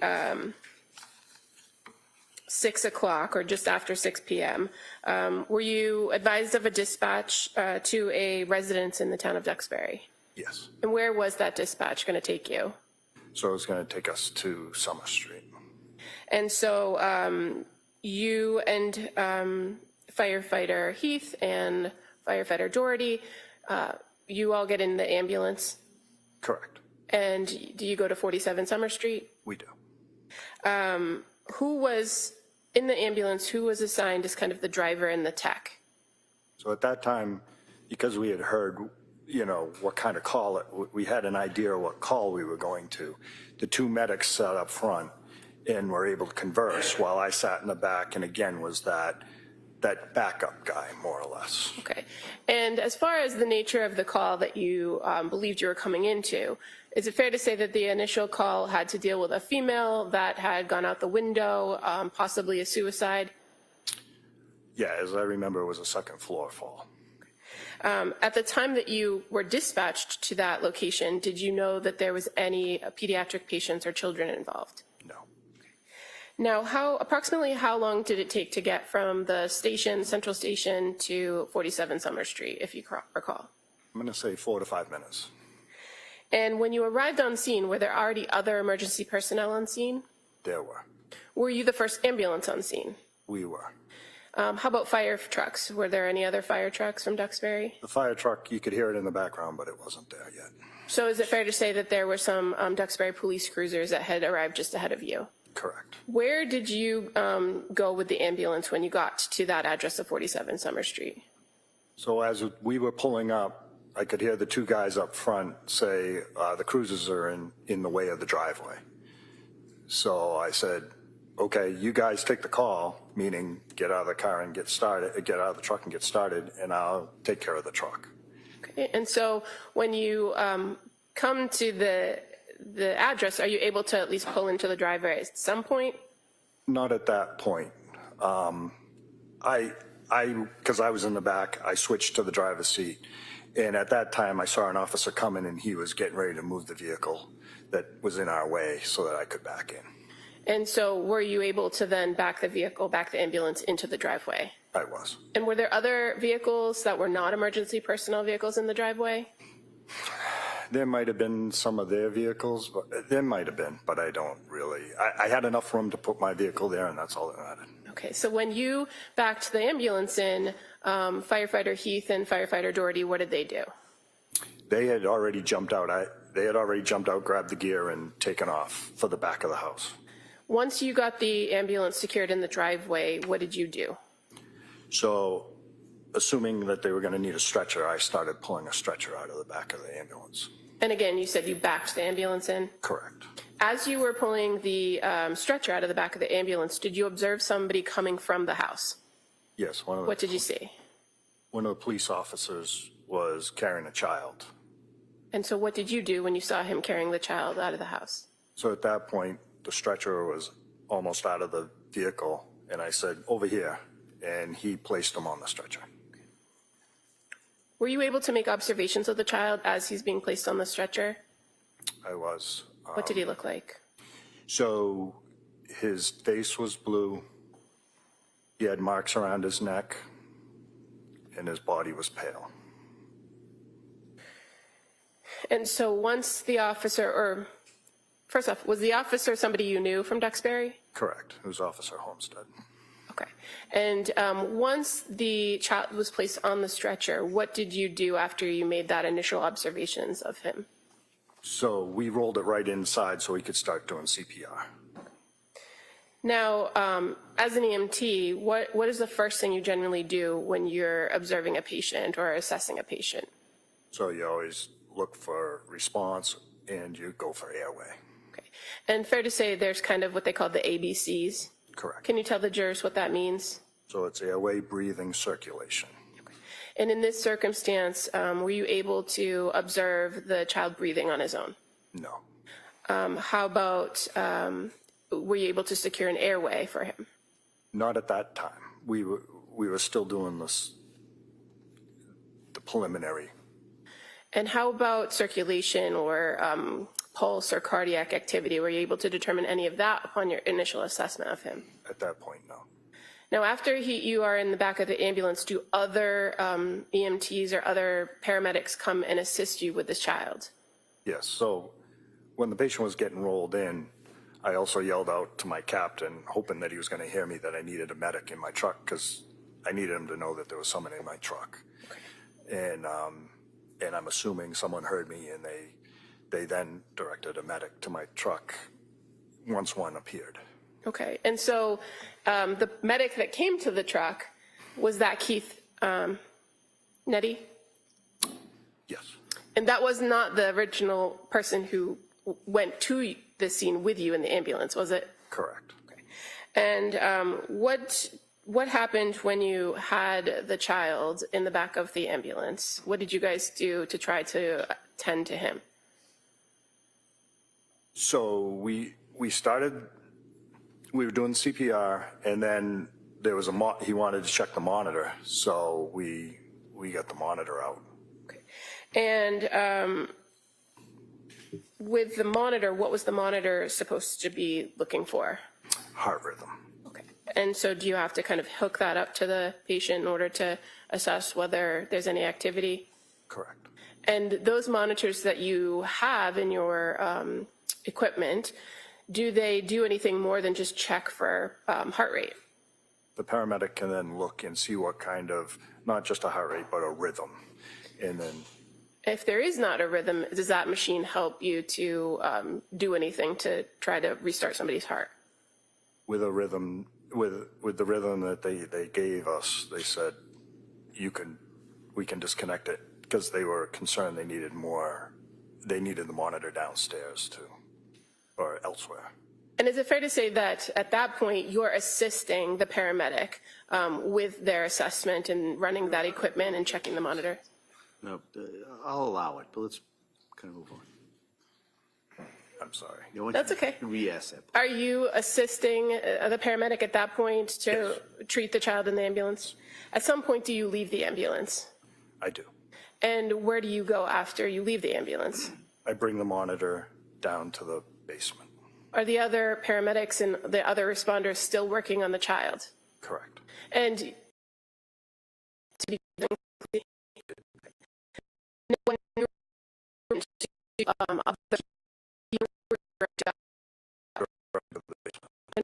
basement. Because my they said they needed equipment in the basement.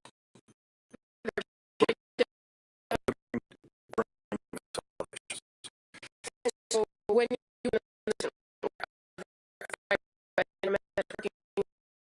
There were. were you to make observations of those children? Not really.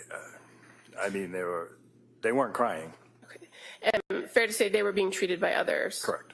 And so once you dropped off that equipment, did you go back outside? I did. And what ultimately was your role at the end of this call? What were you asked to do?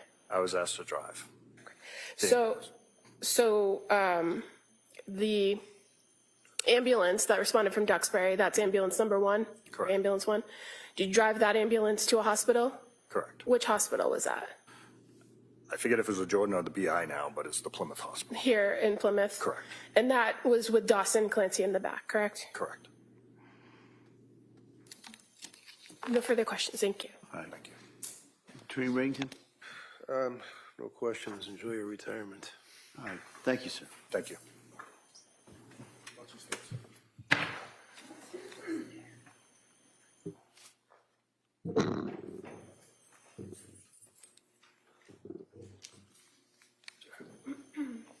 Attorney Buckingham? Thank you. The Commonwealth will call Keith Nettie as its next witness, please. Same objection, Your Honor.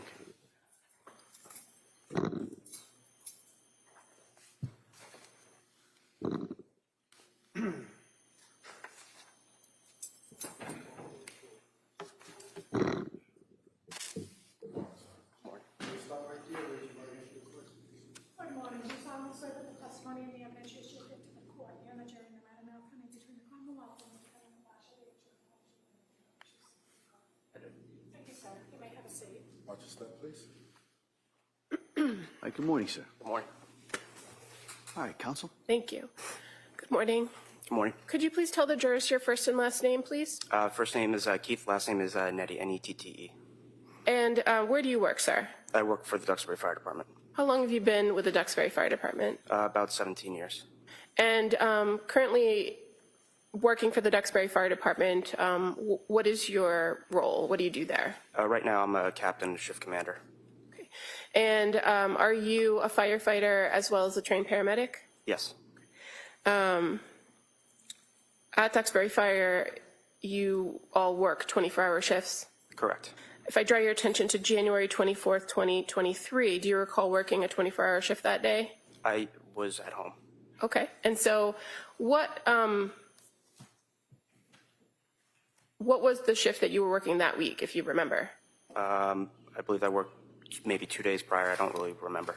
Okay, so you were on a day off? Yes, correct. And how was it that you ended up being involved in the call at 47 Summer Street on January 24th? We were recalled from via a pager and text message that there was an incident going on and that we were to respond. So can you explain to us how that works?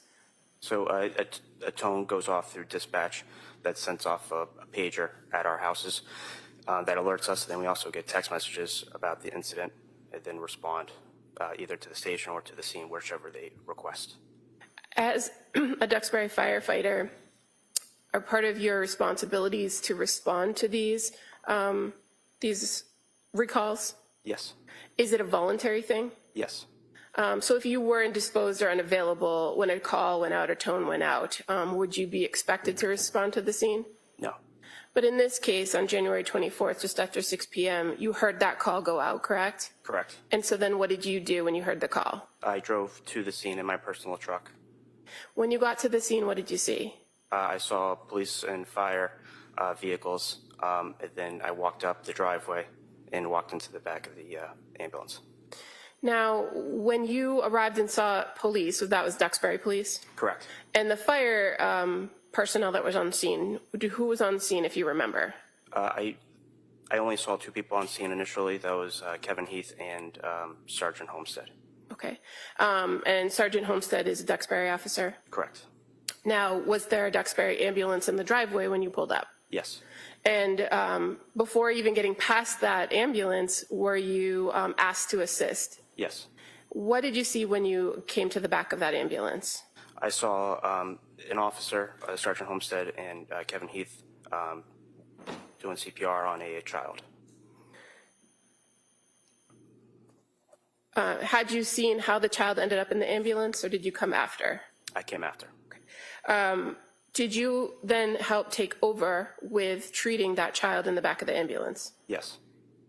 What was your initial observation of the patient? What did he look like? Blue, white, non-responsive, not breathing, no pulse. And this particular patient, did you come to learn him to be the child named Lindsay Clancy? Yes. And he was approximately 3 years old? Yes. What kind of treatment did you and the paramedic Heath offer to Dawson in the back of the ambulance? What did you do?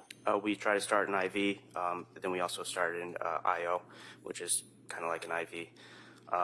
Tried intubation, which is an advanced airway, medications, and continued CPR. So an IV, that's just putting a needle into somebody and trying to pump fluids in medicine, correct? Correct. Tell us what an IO is. An IO is interosseous, which is basically into the bone marrow on the lower leg. So what do you do to try to enter an IO? Usually we have a drill, but we had a manual one instead. So what do you do with the manual drill to enter the IO? You just twist, and then it goes into the bone. And what bone do you attempt to do this in? And were you able to enter that IO into Dawson? Yes. What is the purpose of the IO versus the IV? If the patient has difficult access, which pediatrics do. And in this circumstance, what kinds of medication were you trying to deliver through the IO to Dawson? Epinephrine. What's the purpose of epinephrine? Basically kind of helps to restart the heart. And at this point, he had no heart activity? Correct. You also mentioned attempts to intubate. Can you tell us what that means? So intubation is an advanced airway where you put a tube into the airway to secure it to deliver high flow oxygen. Were you able to intubate Dawson? Yes, Kevin Heath did. And what do you do when you enter the tool to intubate? You go into the mouth and you do a motion of pulling up to see the vocal cords so you can pass the tube through. And what do you attach to the tube to try to increase the breath? Oxygen and BVM, which is basically you're squeezing a bag. So BVM would stand for bag valve mask? Correct. While you were treating Dawson and doing the airway, intubating him, giving him the medicines, were you able to observe anything about the area of his neck? Yes. What did you observe about his neck? Dark red marks around his neck.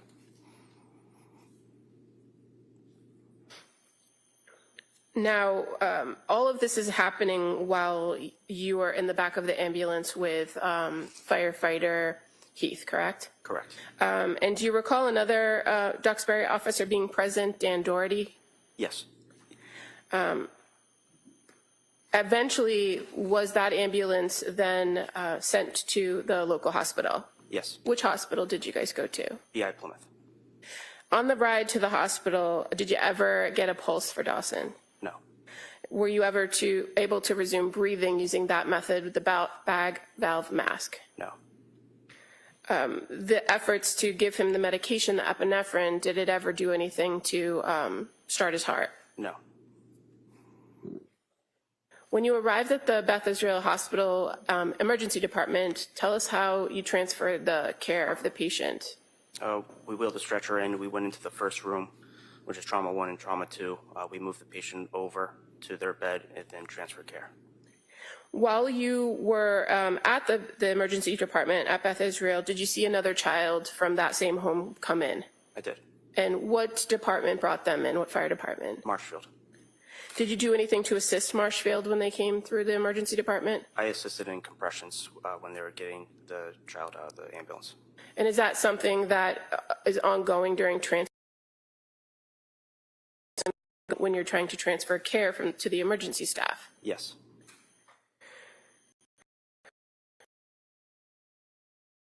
Being the father of the children at the emergency department that evening when you were there? I did. And you came in Lindsay Clancy? Correct. Jesus, what is happening? Sad. And yeah, just basically visually upset. Did you do anything yourself to assist him when he was there? I assisted to get a chair in case he needs to sit down. And was that before or after the children had been declared? I believe it was after. Thank you. All right. Attorney Reddington? I have no questions. Thank you, sir. All right, thank you, sir. You may step down. Thank you.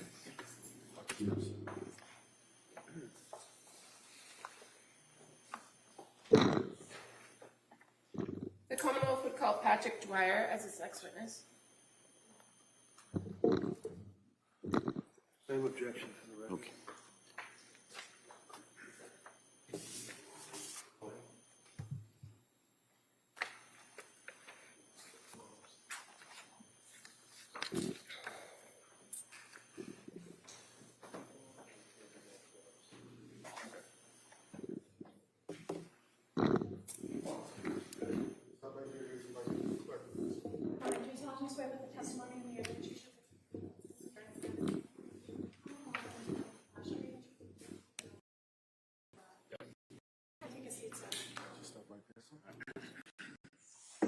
All right, good morning, sir.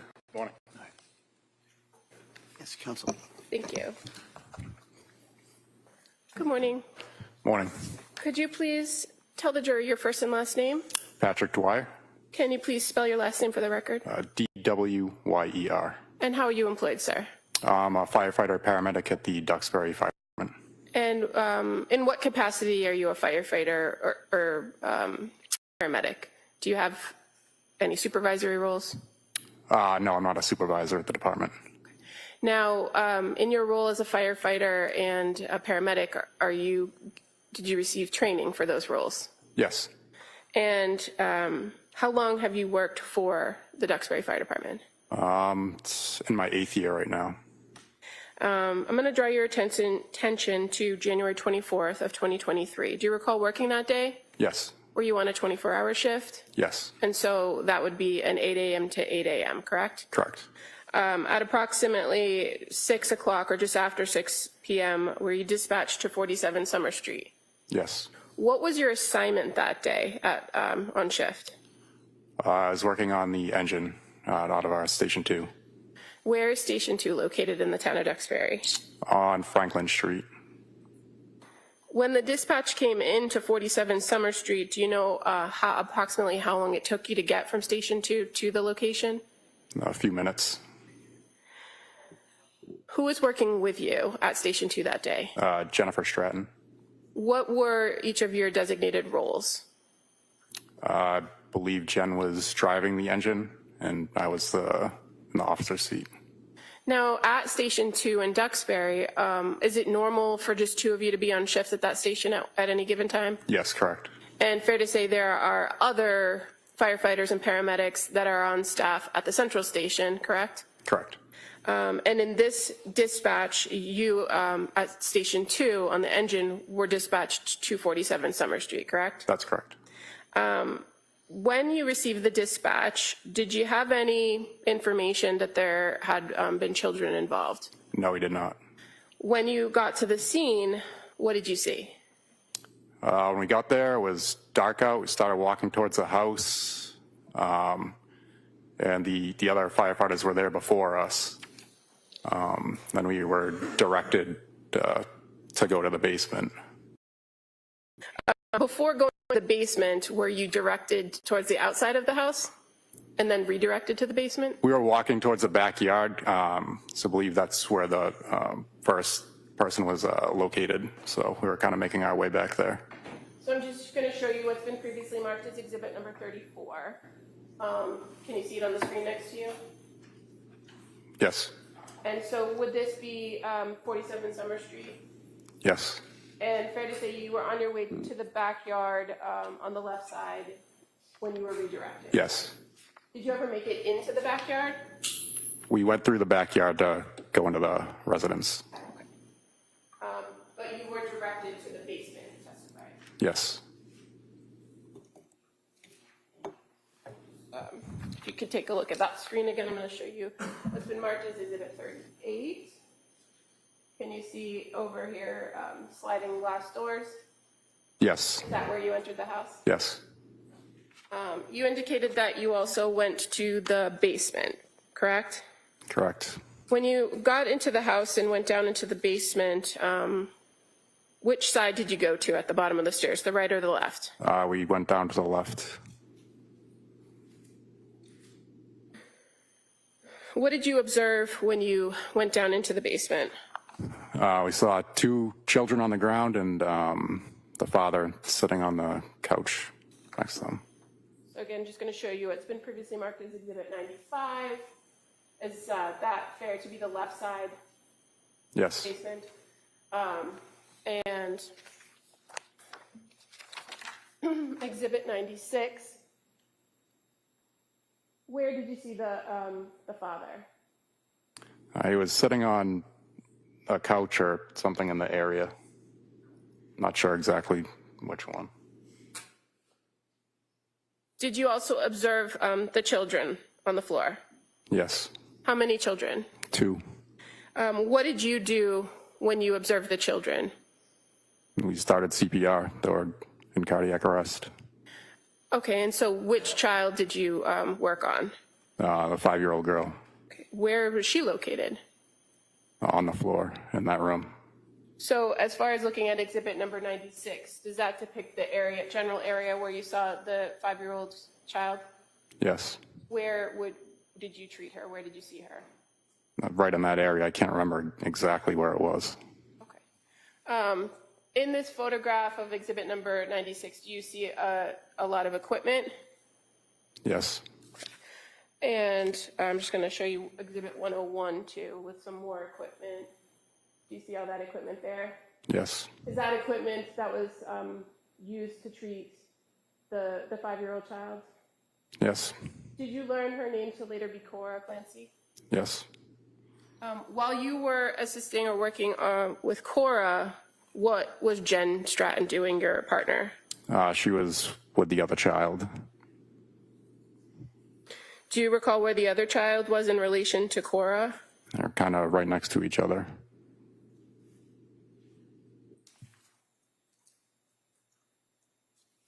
So again, showing you exhibit number 96, if you look to the middle of the photograph, there's a red spot on the floor. Is that a fair place where Cora was? Yes. And would the other child, the younger infant, was he closer to the couch or the bed area, or was he in a different location in the basement? Probably more towards this side, I would say, if I could remember. When you say this side, Like what do you see in the picture to depict where? probably closer to the cardiac monitor. Okay, and can you tell us which is the cardiac monitor? Is it here at the bottom? Yes, that piece of equipment right there. And again, in Exhibit 101, can you see the cardiac monitor a little better? Yes, Where is it in this photograph? right there. Do you mind just getting up and pointing to it on the screen? So we're talking about this black bag that is sort of off-center of the photograph next to a blue bag. Is that fair to say? Sorry, what was the question? I'm just trying to locate it on the picture for the record. So you pointed to a black bag that's kind of off-center in this photograph, correct? This is a cardiac monitor. Okay, thank you.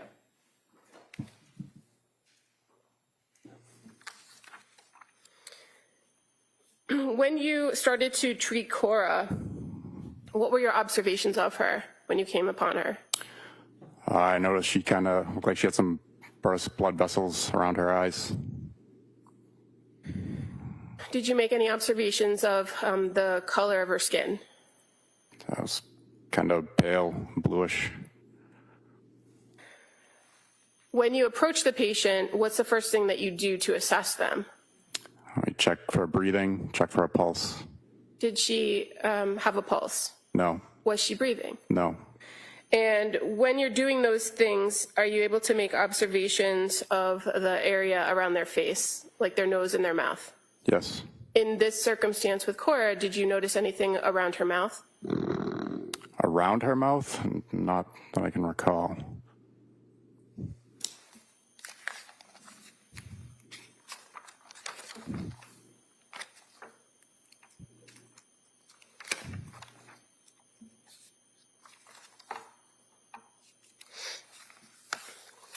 When you are trying to assess her breathing, is there anything you do to try to resuscitate somebody or get them to breathe?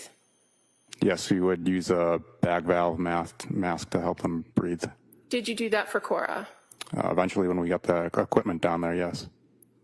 And were you able to use that device and get her to breathe on her own? No. And while you're utilizing that bag valve mask, fair to say you're in close contact and making observations of the patient's face and mouth, correct? Yes. And you indicated that you're not sure if you recalled seeing anything around her mouth? Nothing particularly that I can think of. Okay, if I may approach. Yeah.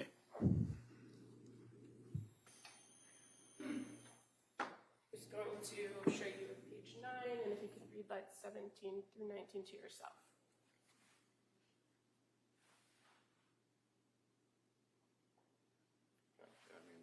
Does that refresh your memory? Yes. What did you observe in or around Cora's mouth? That she did have some blood in her mouth. Did eventually other emergency staff come down and help you with rendering aid on Cora? Yes. And fair to say, one of the things that you do is maintain compressions and CPR. Yes. And can you do that by yourself, or do you often have to have somebody help? Well, we usually have multiple people working. And in this circumstance, with the treatment of Cora, other people came in and helped you with those things? Yes. Were you eventually able to prepare her to leave the basement area? Yes, once we get more first responders down there. And fair to say, there was first responders from other departments that came and helped prepare to bring Cora out of the basement, correct? Yes. Do you recall how she left the basement? We took her out of the basement on a backboard up the bulkhead stairs. And the firefighters that were assisting putting her on the backboard, do you remember where they were from, what town? Marshfield. When Cora was placed into an ambulance, do you remember what ambulance she was placed into? Marshfield ambulance. Did you continue to help assist them when she was put in the ambulance? Yes, I went to the hospital with them. And do you remember who the firefighters were that were from Marshfield that were helping you? Yes, Andrew Wilkins, Ryan Henry, and Kerry Carver. And fair to say Andrew and Ryan were in the back of the ambulance with you, correct? Yes. And Kerry was driving? I believe she was in the back also. Okay. At some point, somebody hopped in the front seat and drove? Yes.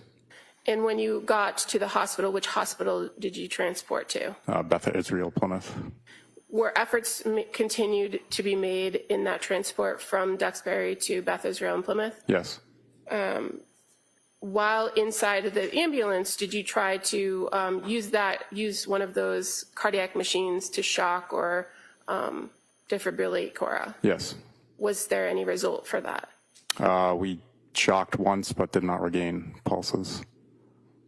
And when you got to the hospital, did you transfer care to the emergency staff at Beth Israel? Yes. And did you do anything further on the care and treatment of Cora? Not once we transferred care, no.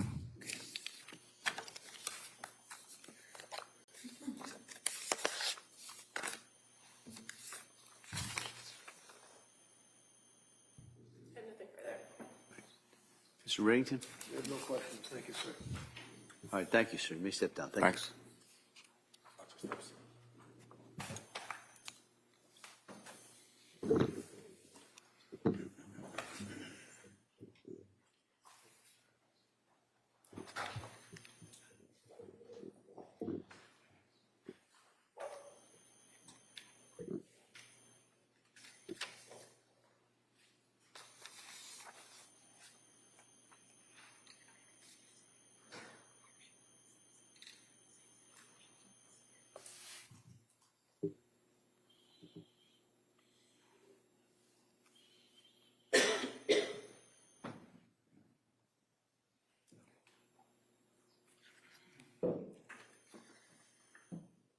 Attorney Sprague? Commonwealth calls Jennifer Stratton.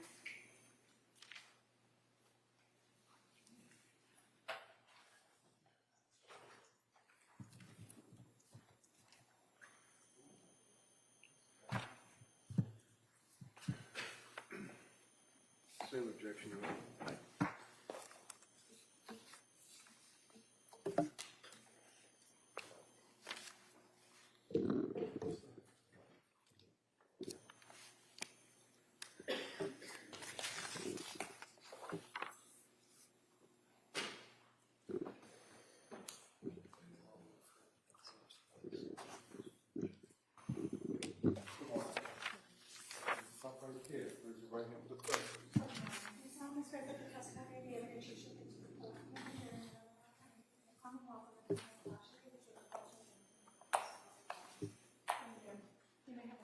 Why don't you stop right there, please? Hey, good morning. All right. I'm going to ask you to keep your voice up so the jury can hear you, okay? Great, thank you. Yeah, Attorney Sprague. Thank you. Good morning. Can you please state and spell your name for the record? Yes, Jennifer Stratton, JenniferStratton. And your date of birth? July 11th, 1986. Where do you work? Duxbury Fire Department. And how long have you been a Duxbury firefighter? 12 years. Are you also a paramedic? Yes. And how long have you been a paramedic? About 13. And have you completed all the training and certification required to be a paramedic? Yes. I want to direct your attention to January 24th, 2023. Were you working that day? Yes, I was. And were you working a 24-hour shift that started at 8 a.m.? Yes. And were you part of a crew that was dispatched to 47 Summer Street just after 6 p.m.? Yes. And who was with you in that crew? Firefighter Patrick Dwyer was with me in the engine that night. And approximately how long did it take you to get from the station you were located at to 47 Summer Street? Maybe 4 or 5 minutes. And were you driving? I was driving that night. What did you see when you arrived? Pulled up to the address, saw our ambulance crew. They had arrived just before we did. They were starting to walk to the back of the house. And did you follow? Yes. And what did you see in the backyard? Came to the backyard, saw firefighter Dan Doherty kneeling next to a person. It was very dark. ended up being Miss Clancy. That was all we saw for a few seconds. And at that point, did you hear something? We did, heard a voice yelling for us to get inside of the house, that there was a kid in the basement. Go into the house? We did. And what entrance did you go in? Through the slider doors in the rear. And did that lead you into the kitchen? Yes. And then did you proceed to the basement? Yes. When you got down to the basement, down the basement stairs, would it be accurate to state that you can either go right or left? Yes. Which direction did you go? We took a left. And what did you see when you went left? We took a left and we saw Callan and Cora face up on the ground. And when you saw them, what did you do? I immediately jumped on the radio to ask for 2 additional ambulances, that we needed more help, and Patrick ran to Cora and I went to Callan. And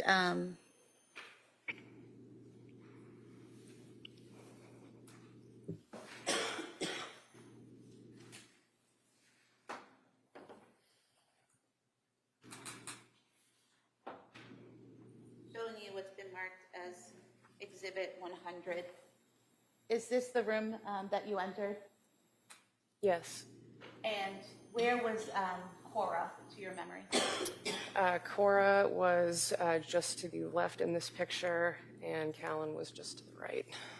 And when you say just to the left, are you putting over towards the equipment against the wall in the picture? Yes. And when you say to the right, are you pointing to the area to the right of the dresser? Yes. And showing you Exhibit 98, is that the area where Callan was found? Yes. And close up, Exhibit 99, you see the pajamas there, the stethoscope, and the blue exercise band? Yes. Do you recall removing Callan's pajamas to treat him? I did, yes.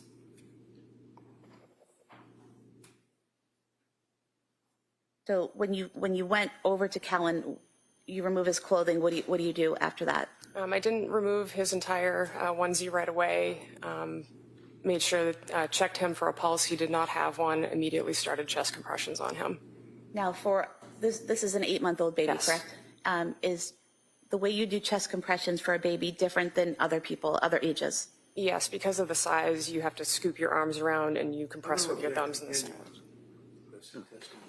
I'll allow it. So you said you have to put your hands underneath on the back of the child and then use your thumbs to do compressions? Yes. And is that what you did for Callan? Yes. And what did you do next?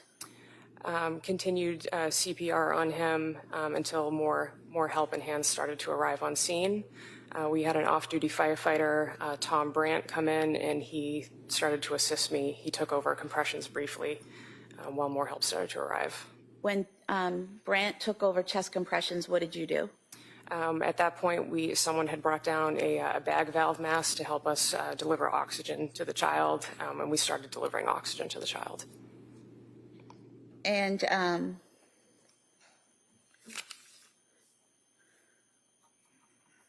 at some point, did you remove the pajamas completely? Yes. And when you removed the pajamas completely, was that so someone could attempt to get IO access through the baby's legs? And was that successful? That was not successful, no. Is that difficult to do with a child that age? It's a little more difficult. It's a less frequent practice skill, but. Were multiple attempts made to get the IV and access into the bone in Callan's leg? I attempted once, and another provider attempted a second time. I don't remember who that was. And neither attempt was successful? What did you do next? Oh, what was your answer? For which I'm sorry. part? Was either attempt successful? No. What did you do next? Eventually, Kingston Fire arrived on scene to provide the ambulance for transport for Callan. I don't know how long we were in the basement for, but we did make the decision eventually it was time to get moving to the truck and start going to the hospital. While you were working on Callan, did you notice any injuries on him? Yes, he had deep strangulation marks around the entire circumference of his neck. And throughout the entire time that you're in the basement, are chest compressions being done, and you're trying to assist him with breathing? Yes. Did he, in the home, ever regain a pulse or the ability to breathe? No, he did not. Was he eventually taken to the ambulance? Yes. And how was he removed from the basement and brought to the ambulance? I scooped him up in my arms and carried him outside to the truck. And did you go with him in that transport to the hospital? Yes. And at any point in time, did he regain the ability to breathe or heartbeat during that transport? No, he did not. Was care transferred to medical staff at Beth Israel Deaconess Plymouth? Yes, they were. Nothing further, thank you. Mr. Reddington? You may step down. Thank you.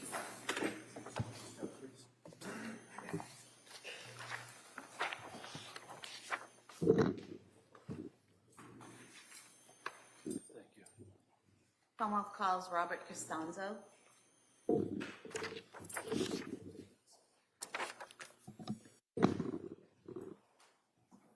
We approach the side bar, please. Sure, yeah.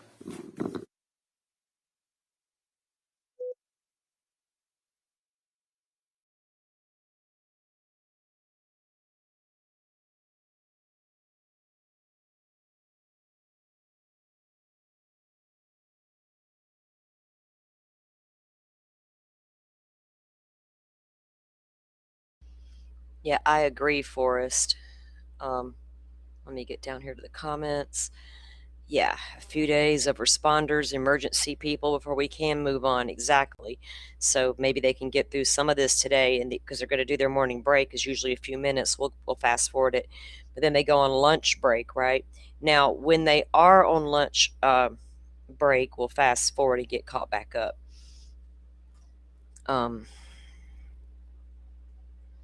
Okay. My back is bothering me today, guys. I don't mean to complain, but Jesus Christ. Let's see. It's becoming a little redundant, right? Will she call each and every first responder? Probably. The Idaho 4 case was going to take so long at trial for that very reason, right? That madhouse that was occurring out there after the 911 call was placed. There's a lot going on out there, right? They want everybody to come in. So we got to hear it. We just got to get through it, as tedious as it is. Y'all, Steve Fisher's out there dropping some preliminary hearing transcripts from the David prelim. From what I can understand, the whole transcript's not out. They're apparently piecing it out. So there's some interesting information in that transcript. That's for another time. All right, we're going to get fast forward here. Let me see. Do I need to take it down to do that? Where's my time stamp? Okay, good. We're good. All right. Let's see here. All right, yeah, let's get through this one. We'll go ahead and let this one go. We fast forwarded it, and they'll be, because it's we're behind them, and they're going to break for their lunch in a little bit, and then we'll skip on through that, so we don't have to wait that out. All right, here we go, guys.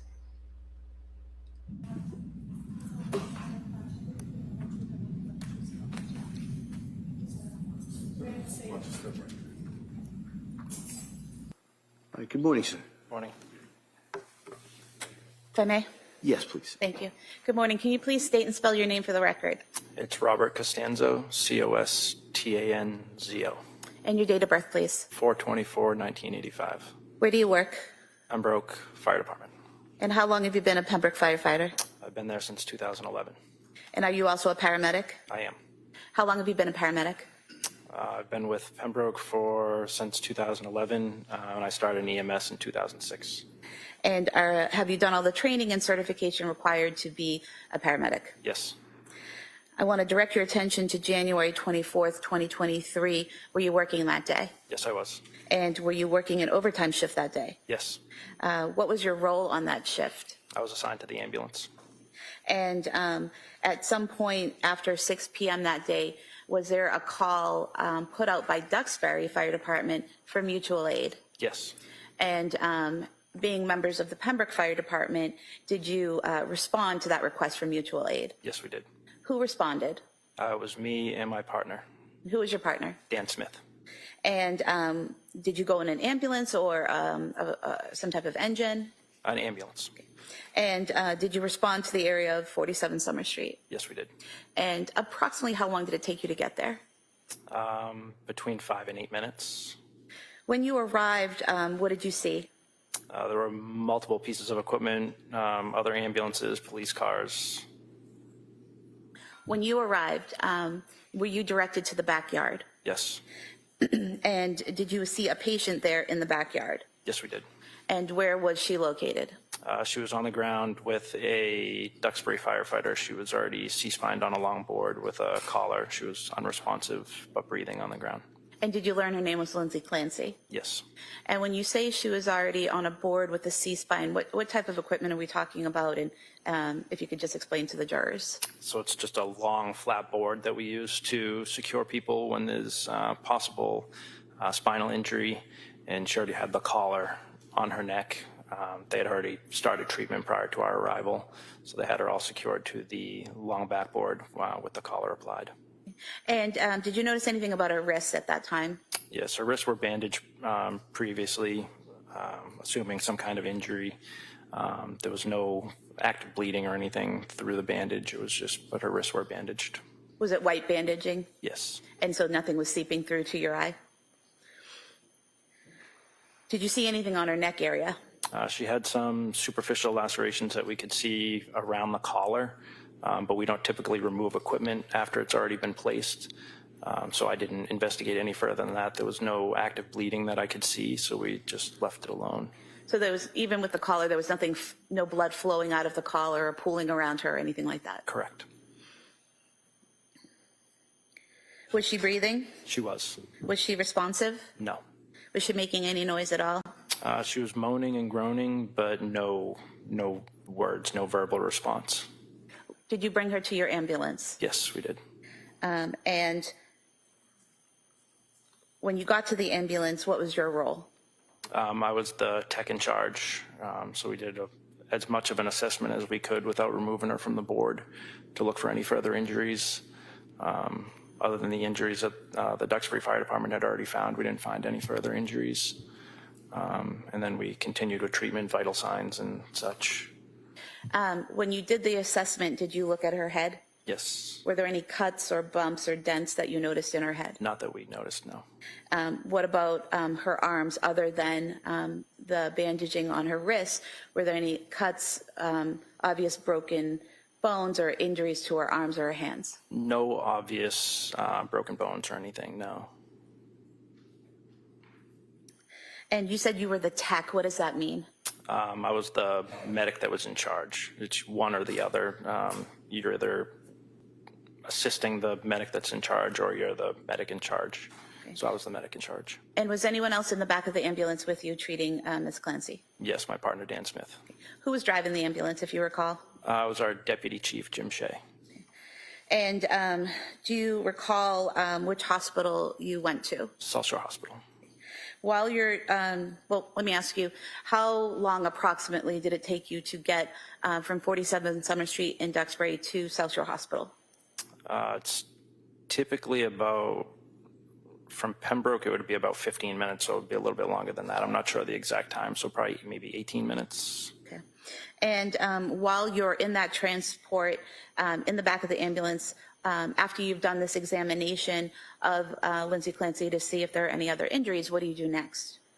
So we would start treatment. So we started putting 2 IVs as a precaution and any other treatment that was needed. So we noticed that her pupils were constricted and she was unresponsive. So we treated for a potential opioid overdose. We gave 2 milligrams of Narcan.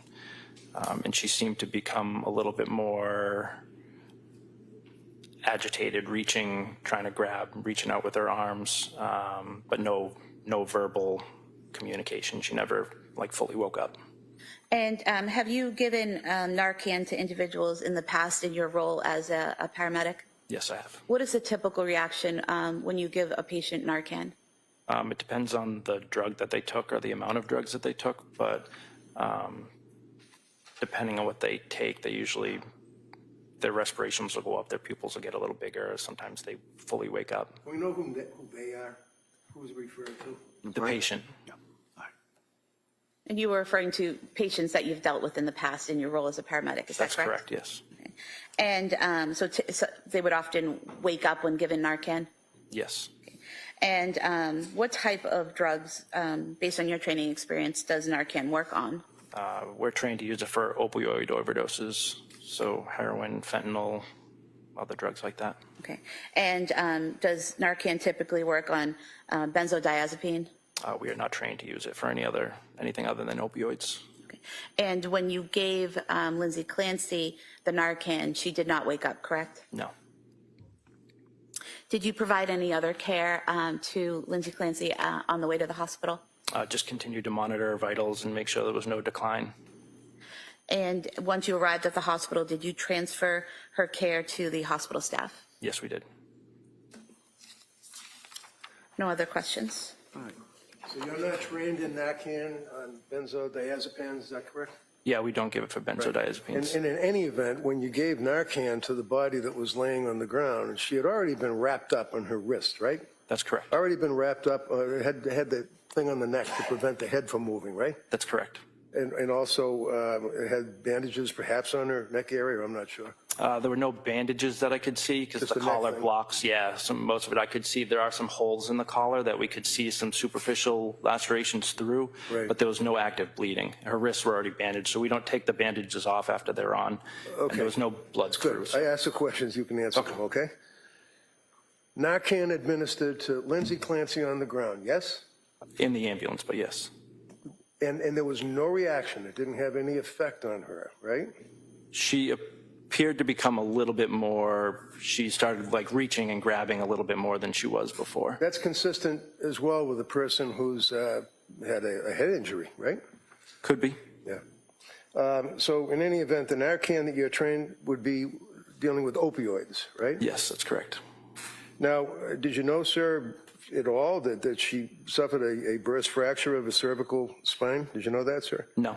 T5 through T6, T4, 6, 7, 8, all exploded, fractured. Did you know that? No. Did you know that there was hemorrhaging into her body, that she fractured every rib in her body? No. It was pretty dark out there, wasn't it? It was. Did you obviously administer aid to her, or did you also have like a flashlight on your head, or were you holding a flashlight, or what? She was already packaged. She was already on the longboard and everything. So we picked her up, put her on the stretcher, and moved out of the backyard into the ambulance. So how long did you handle, if you will, her while she was laying there? On scene, we were only on scene for, I think it was 7 minutes, I think, total on scene from the time that we. Chaotic? Yes. And it was dark in the backyard, right? Yes. There was no exterior lighting, nothing on the house that was lit up like spotlights or anything, right? That's correct. No flashlights, right? No. And you scrutinized a hole in the thing that goes around the neck when someone has a head injury, especially a cervical injury, thoracic injuries. You scrutinized a hole that noted that there was a superficial wound to her neck. That's all we could see through the side of the collar. Who's we? Me and my partner. Was your partner scrutinizing the hole as well? The whole, I don't know. You said there's a hole in that, in the thing that goes around the neck. Yeah, there's holes in the collar that you can see through. Right, and you were scrutinizing. You were looking through it, right? Yeah. You told the jury you saw Yes. superficial cut of the neck, right? Yes. Did your partner look through the hole as well? And you've talked about your testimony with the district attorneys in the past, haven't you? Yes. One of the things that they asked you is whether or not it appeared as though the injuries to her neck or wrist were superficial. Isn't that right? Yes. And other than looking through the little hole in the thing around her neck in the dark, you didn't see her neck after that was removed, did you? No. That's all you have. Como, redirect. Sir, after the 7 minutes that you were in the dark backyard, you were then in an ambulance for 18 minutes with the patient, correct? That's correct. And there's lighting in the ambulance, correct? There is. And during those 18 minutes in the well-lit ambulance, did you ever see blood seeping through the bandages on her wrists? No. During those 18 minutes in the well-lit ambulance, did you ever see blood pooling around her neck or flowing from the neck? No. Thank you. All right. Anything further? No. Okay. Thank you, sir. You may sit down. Thank you. Watch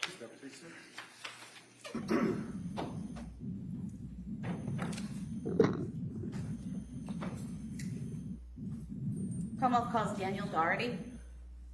Same objection. He testified.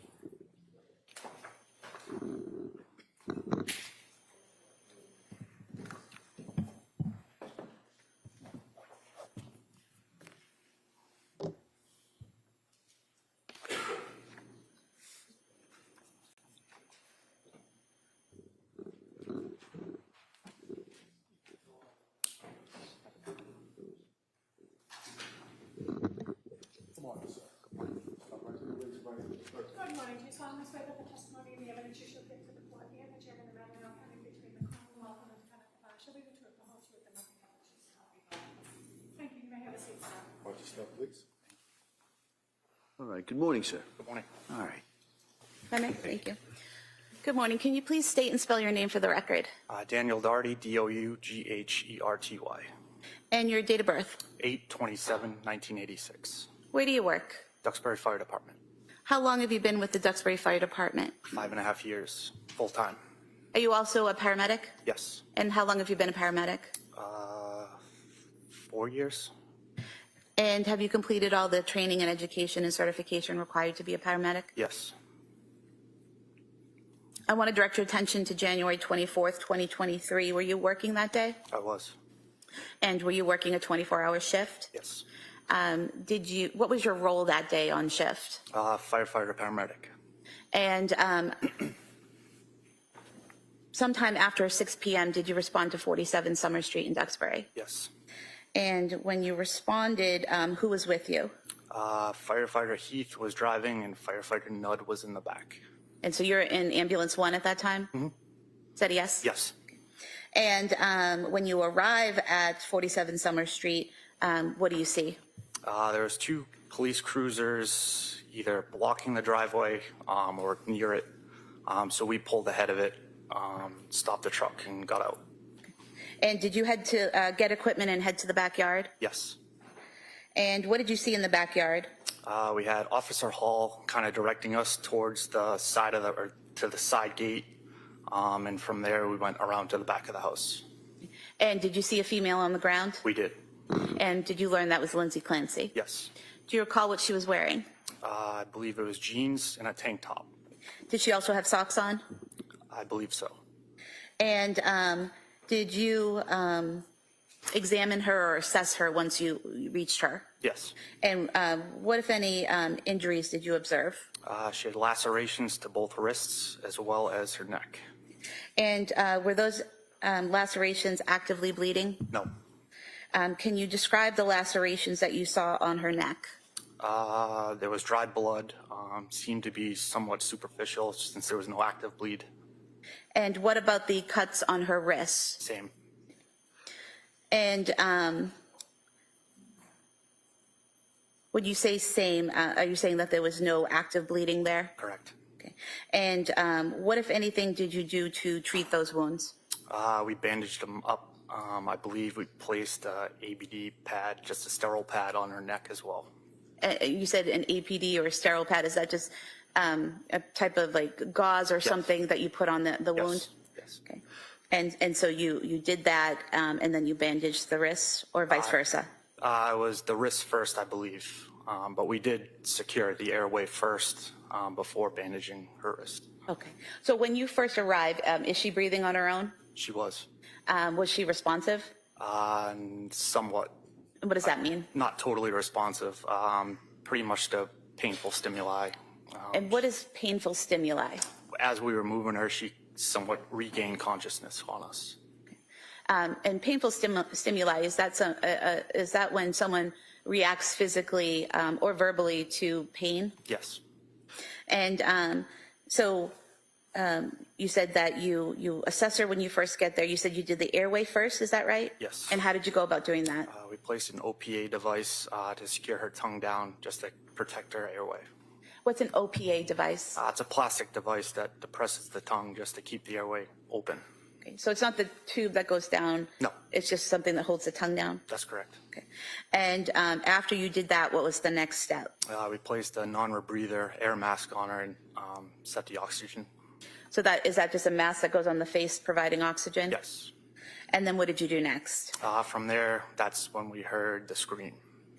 And so did you bandage the neck and the wrist before the breathing, securing the breathing, or after? That was after. Okay, so just to be clear, first is securing the tongue down, putting the oxygen mask on, and then you did the bandaging? That came later, yes. Later, okay. So was the bandaging before or after you heard the screams? That was after. Okay. So when you hear the screaming, what, if anything, do you do? I looked at Captain Hussey and Firefighter Heath, and we kind of all looked at each other, trying to figure out what was going on. Okay.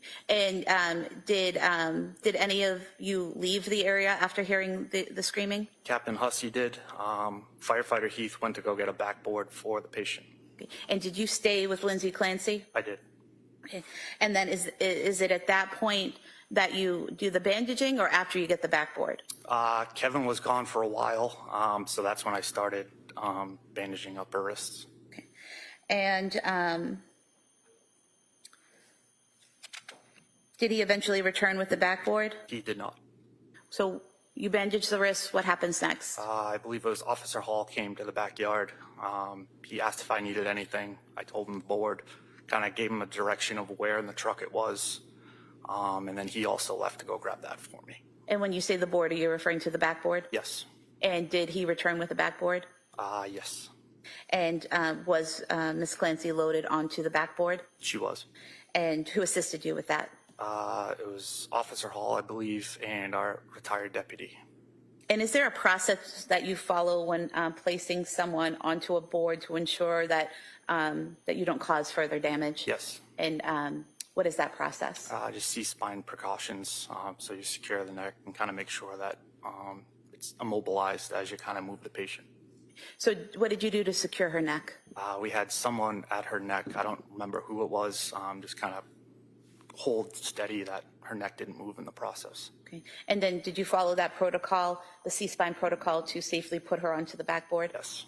Okay. And at some point was a collar placed around her neck? I believe so, yes. And then what happened next? I believe I got on the radio and asked our captain who was transporting first, because we knew that there was multiple patients at that point. Okay. And what were you told? Pembroke was on its way in. They may have just arrived, and she was going with Pembroke. Okay. And were you part of the team that transported her from the backyard to the Pembroke ambulance? Yes. And did you help load her into the Pembroke ambulance? Yes. And did you go with them during that transport? I did not. After Ms. Clancy was loaded into the ambulance, did it leave? Yes. What did you do next? I went to our ambulance that was in the driveway at that point. Okay. And was Dawson Clancy in that ambulance? He was. And did you ride in the ambulance to the hospital with Dawson Clancy? I did. What was your role in that ambulance? I was operating the bag valve mask for him. Okay. So you're trying to provide oxygen to him through the bag valve mask? Okay. And was his care then transferred to Beth Israel Deaconess Plymouth medical staff? Yes. I have nothing further. Attorney Reddington? Tell me again, are you an EMT, a paramedic, or? Paramedic. Paramedic? Mm-hmm. And how long do you study for that? 2 years plus. Would that be full-time studying, or are you working at the same time? I was working at the same time. Do you know on that evening what the temperature was outside? It was cold. Wicked cold, wasn't it? Mid-30s. It was lower than that, wasn't it? I couldn't. I was a couple. It was really cold. Yeah. And how long was she laying in the snow and on the ground?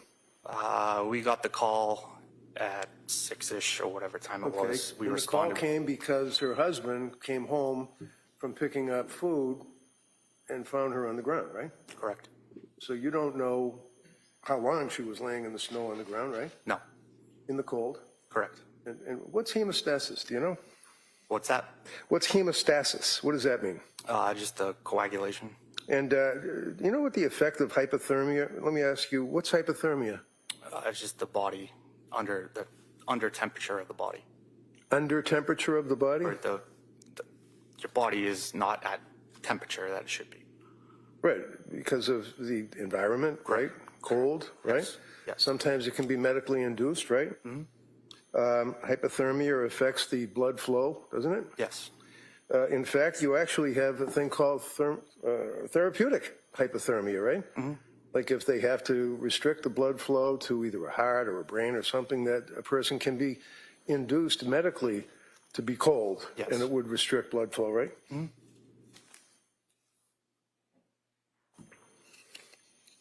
So all these questions about whether or not there's blood seeping through the wrist bandages and whether or not there's blood through the holes on the neck brace, you don't know what effect the hypothermia, if any, had on that, would you? No. Thank you, sir. That's all I have. Redirect. Sir, there's typically heat in a hospital, correct? Usually, yes. And were you aware that, well, Ms. Clancy went to South Shore Hospital, correct? Yes. And are you aware that the wounds on her wrist did not have to be sutured until the following day? I didn't get any of that information after. Were you aware that the wound on her neck never had to be sutured? Same answer. Thank you. Anything further? Thank you, sir. Thank you. Step down. Thank you.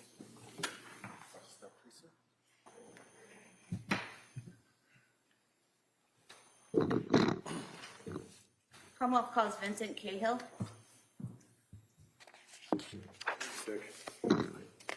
You may testify.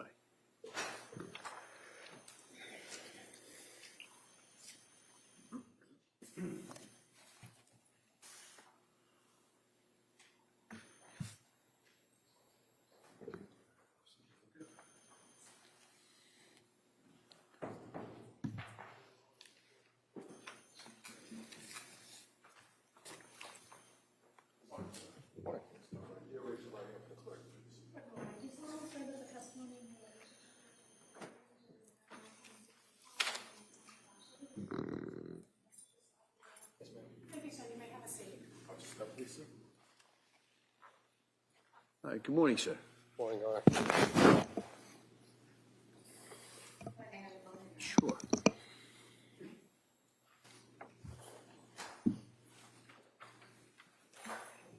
Good afternoon, sir. Can you please state and spell your name for the record? Sure. My name is Vincent Cahill, to be V-I-N-C-E-N-T.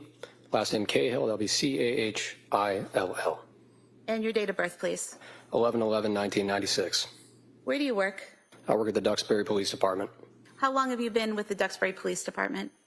About 5.5 years. I want to direct your attention to January 24th, 2023. Were you working that day? Yes, ma'am. Were you on patrol? Yes.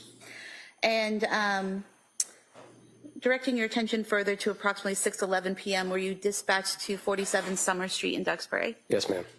And when you arrived there, well, how long did it take you to get there approximately? A couple minutes. And when you arrived there, what did you see?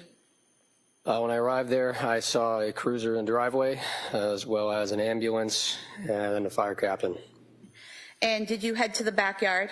Yes. And did you see a woman on the ground there being cared for? Yes. And did you later learn that was Lindsay Clancy? Yes. At some point, do you hear, or did you hear loud screaming? Yes. And as a result of that, did you go inside the home? Yes. And did you go to the basement area? Yes. And when you went down the basement stairs, did you go to the right or the left? I initially went to the right, and I was following the father. So as you're going down the stairs, you say the father, is that Patrick Clancy? Yes. Do you see him as you're going down the basement stairs? Yes. And where is he coming from and where is he going to? It's coming from my left, heading to my right. And what is his demeanor? He was screaming. And as you came down the stairs, did he point in a direction? Yes. Where did he point to? To the left side. And is that where you headed? Yes. And when you went to the left, did you see two children on the floor in that area of the basement? Yes. And what did you do? I checked the pulse of the 5-year-old girl and passed that information along. And then when fire came on scene, I then was backing away because fire was going to start taking care of the 5-year-old girl. I then backed into the infant who was on the ground. So you said that you checked the 5-year-old. Was that Cora Clancy? Yes. You checked her for a pulse. Did she have a pulse? No. And you said fire came down and started taking over. Was that firefighters from Duxbury Fire Department? Yes, ma'am. And you said you started backing up. Is that when you bumped into Callan Clancy? Yes, ma'am. And at that point in time, what did you do next? I checked Callan's pulse. And did he have a pulse? No. Did firefighters take over care of Callan? Yes. At that point, did you do something to make it easier for the people to fit in the room and treat the children? Yes, I moved a large futon or ottoman, piece of furniture. And I'm showing you Exhibit 96, directing your attention to the couch bed and the ottoman on top of it. Were you the one that placed that ottoman on top of the couch bed? Yes, ma'am.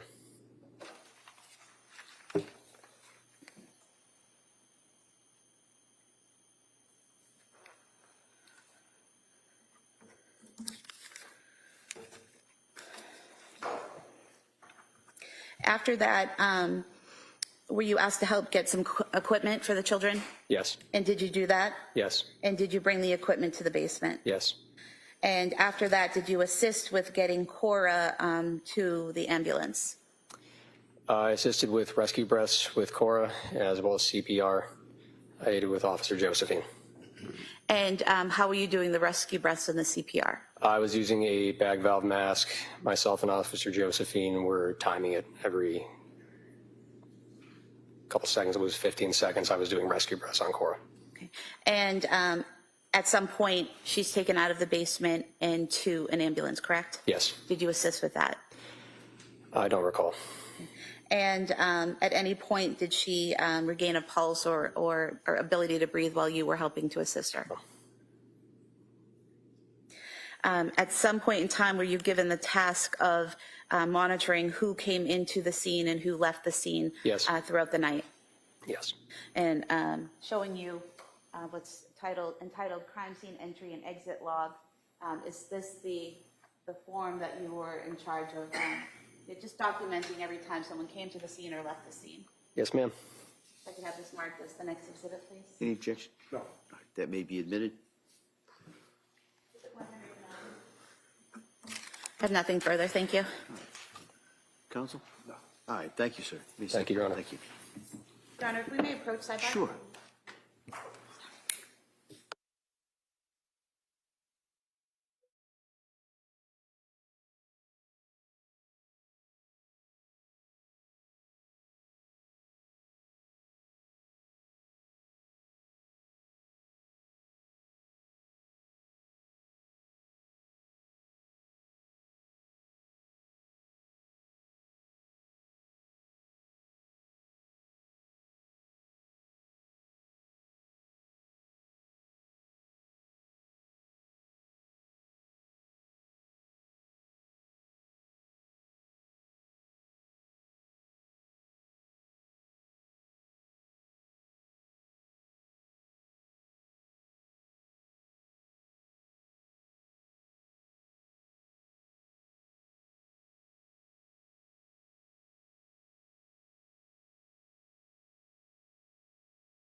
Little sidebar action. Yeah, we can use the baby bison video for a palate cleanse. You won't get me into trouble, will you, Indy, if I do it? That damn raccoon caused me some ruckus. Did I call it? I said, oh, this video is going to get me in trouble. There's music in the background, and boy, did it. So he's gone now. He's no longer a part of that stream. I had to trim him out. Sorry, little raccoon. We tried, buddy. Y'all think they'll go to break after this guy? Let me get it. Uh-oh, my phone's up. Okay. What's going on here?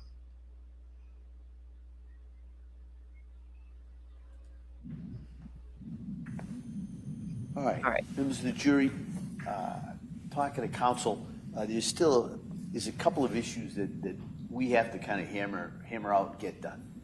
And rather than have you wait around, I'm not quite sure how long that's going to go, I'm going to excuse you for the day. All right? Oh. As I told you, sometimes the schedules don't always match up what I tell you they're going to do even a couple hours before. So I'm going to excuse you until tomorrow morning. All right? And so tomorrow morning, the plan is that we're going to go on this view. And and I'll explain it a little bit more in detail tomorrow, but just so you can kind of picture it in your head, I'm going to ask you to be here, to be ready to come out here at 9 o'clock. I'm going to address you, probably ask those same questions. Then I'll give you a little bit of information about the view. I'll give you an instruction. What the view is, we're going to go to a couple of areas. You're going to be able to get out and look at these areas. The lawyers will be there. They'll be able to point out what they feel is significant. And at that point, we'll then come back. We'll continue with some of the testimony. We may end up a little bit early tomorrow as well in regards to the schedules. And at that point, I'm going to talk to council, kind of see where we are in regards to the overall schedule. But it's my impression that we are ahead of schedule at this point. So I just kind of wanted to let you know that. So I'm going to excuse you till tomorrow morning rather than have you sit here and just kind of wait in regards to that. So I'm going to excuse you till tomorrow. I'd ask you to be here at 9, check the weather, see, but you'll be on the view in the morning, and then there'll be some witnesses in the afternoon. All right, so remember, I'm going to ask you those questions. Don't read anything, don't talk about it, don't do any research, don't take any field trips, and I'll see you tomorrow morning. Okay? Thank you. Court, all right. So they got some more stuff to hammer out there. Don't want the jury to have to wait around while they're doing it. So they're excused for the day. We'll come back tomorrow morning, and they're also scheduled to view the scene tomorrow as well. That's probably going to depend on scheduling. If they got to how many more first responders does the prosecutor plan to call before they can get to that part? Because I assumed that would happen tomorrow afternoon, right? Or at least after lunch, or maybe after morning break or something, because they got to get these first responders through the courts, you know. Oh, goodness, y'all. Let me see here. What's the count? So we heard from Ryan Hall of the Duxbury Police Department. Of course, he went through the dispatch call. The prosecution, y'all, keeps reiterating that those wounds were superficial. That still doesn't mean a damn thing to me, because that could mean a lot of things. The prosecution's alleging those were fake superficial wounds caused on purpose, right? She's not crazy. She set all of this up. She doctor shopped. She pretended to be taking medicine when she actually wasn't, according to the prosecution. She also did this botched, fake attempt at her own life. So keep that in mind when you're hearing the prosecution attempt to lay out her case, right? Her narrative. Wait for the defense to bring it. Hold your hat on that, you know what I mean? That it's a little ridiculous for her to keep going and going, but we also know it has to come into court and it has to get into the record. So we had Stephen Hall, we had Ryan Josephine from the Duxbury PD, same thing, described the scene. PJ Hussey, firefighter, paramedic. Then we had Chuck, the firefighter EMT. We had Keith Nettie, another firefighter, describing the scene again. Then Patrick, I believe it was Dyer. Then Jennifer Stratton, also firefighter and paramedic. Robert Costanzo, firefighter, paramedic. Now, the defense got to cross on the Narcan and the possibility of a head injury, right? He is now stood right there and counteracted what the prosecution's narrative was. And this guy is not, I like this guy. I like this attorney. Y'all notice he's allowing certain things to go, but making sure he don't allow certain things to go, right? I don't think this guy's stupid. The prosecution came back on redirect, right, and wanted to make sure we all understood that it was a well-lit ambulance for 18 minutes, right? Well-lit ambulance. You could see she wasn't profusely bleeding with her deep cuts. They were superficial. I can accept that. I understand what she did to the children, but doing that physical to herself, I don't know if that's something. I don't know, because I don't live in that space where I want to delete myself, but I couldn't imagine. Did she attempt and that just could not do it, but still wanted to do it and then chose to jump out the window last minute? That's a possibility that the defense is going to lay out, I think. Then we had to hear from Daniel Daughtry. Was he the one with the little mustache, Simi? Her cowboy hat guy? He also got crossed by the defense, right? And going into about the temperature of that night. He wants to drive home certain points, and I'm totally there for it. Somebody died? What happened? And then we heard from Vincent Cahill, the last one there from the Duxbury Police Department, all describing scenes and different things. The children, of course, Lindsay, of course, what all they observed while they were there. Well, I mean, not super, maybe that's not the right word. My point is, I understand what the prosecution's narrative is, but I also understand she didn't succeed with her cuts. They were not deep enough, right? So I'm not taking away, I'm just trying to explain. I understand what the prosecution's doing, and I understand where the defense is going to take that, right? Because I also can understand it may have been hard for her to completely go through. There were 2 attempts there in 2 different spots. What can that tell me logically was going on in her mind? Maybe. Her mind wasn't logic, obviously. But I can logically put myself in that room, because I do it with all the cases I cover. I have to put myself in that room for a moment. I went all up in Brian Koberger's head years ago, and it was a scary place to be. And I came out running. Ouch. So I can put myself in that room for a minute in my mind. I got to try to visually make it make sense to me in my head as to what this woman's attempting to do in that bedroom. So I'm just saying, that's all I'm saying. So y'all choose a word to describe the wounds that y'all feel comfortable with, since y'all heard all the testimony about the wounds. They weren't life-threatening. Let's put it that way. They weren't life-threatening. We all can agree on that, right?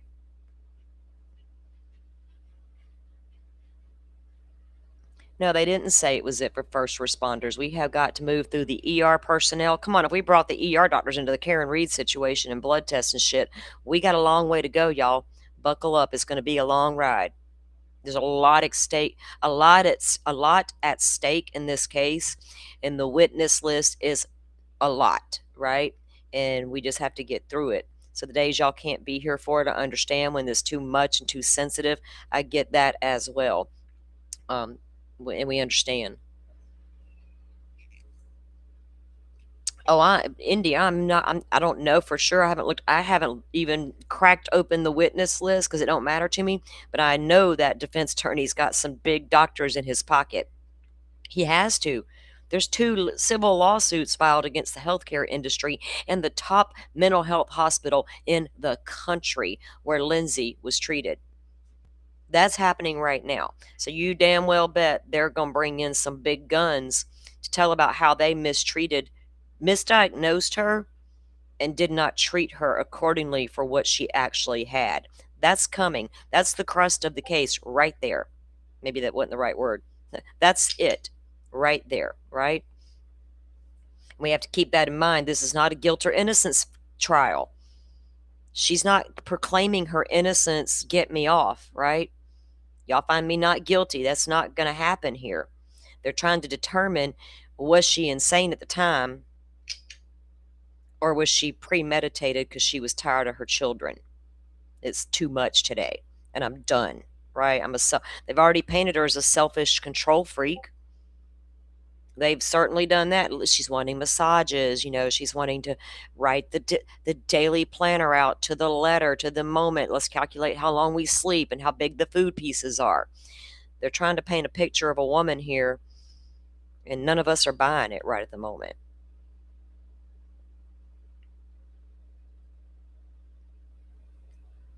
We're not buying her narrative, are we, y'all?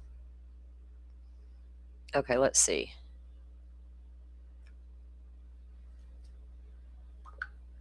Okay. Salty Ted Turner Bison Ranch close to my home. That's all. Somebody bought it after. Oh, Ted Turner. Okay, yeah. Gotcha. I know who he is. Unfortunately, you can't accurately predict what someone is going to do. Right? You cannot. You can only make an educated guess, right? And you got to put yourself in there for a moment. And of course, not like you're doing it, but you gotta think about those things. I do anyway. I can't help myself. I'm like, what's going on in this person's mind, and how they if I don't take a moment to try to examine that, I'm just here for, popcorn moments and stuff like that. In my mind, that's how I look at things. I deep dive it. I peel back all the layers that I can, and really try to understand what's happening here in these cases. Because some of us aren't out for clicks and views and grifting and, making money off the victims' backs and shit. We want to understand these cases. That's what I came to true crime for. I like to talk about these cases. I like to understand them. And I've been doing this for all my life, and now I get to do it on YouTube with friends. So I'm trying to always get y'all to peel back the layers and go deeper with me. Always. Y'all notice? Surface gets so boring. It's like the fucking weather, right? Yeah, it's hot outside. What are we going to do? Cry about it all day? No, I'm going to stay inside today and pray it cools off by evening so I can get out there and touch the grass like I love to do, so I don't get on here and rant like a wild lady. We don't need the woo-woo. And I think she killed my grass. I got to make me a crystal grid and be like, I got to counteract the woo-woo. Maybe I'll get rid of her bugs for her at the same time. Oh, there's a good idea. We can do a crystal grid to get rid of Trisha's bugs. Let me do some research as to what crystals we could use to best facilitate this. We're going to help Trisha get rid of the bugs. She don't got to cover up her beverage anymore with plastic wrap. Should have been a little kinder to Carrie Rawson. The girls obviously need some real help, and let's hope she gets it. She also was a victim to find out her father, her entire natural life, who came home every single day and acted normal, was a madman. That's a fucking hard pill to swallow. Anyway, been raining there all day. Is it coming my way, Firefly? I haven't cracked open the weather bug today. I have not cracked open anything today and looked. Only if I feel like it's about to affect me. Currently 92 degrees and feels like 94 in Northwest Florida. Where's my humidity at? I feel like it calmed down a little bit since this morning. Oh, goodness, what is that track? We got something turning way... Oh, no, that's not even us. Thank God. My humidity stands at 78% today. The pressure is at 29.97. Why does that matter? Because I'm in hurricane country and that barometer starts to drop. We're going to duck and hide.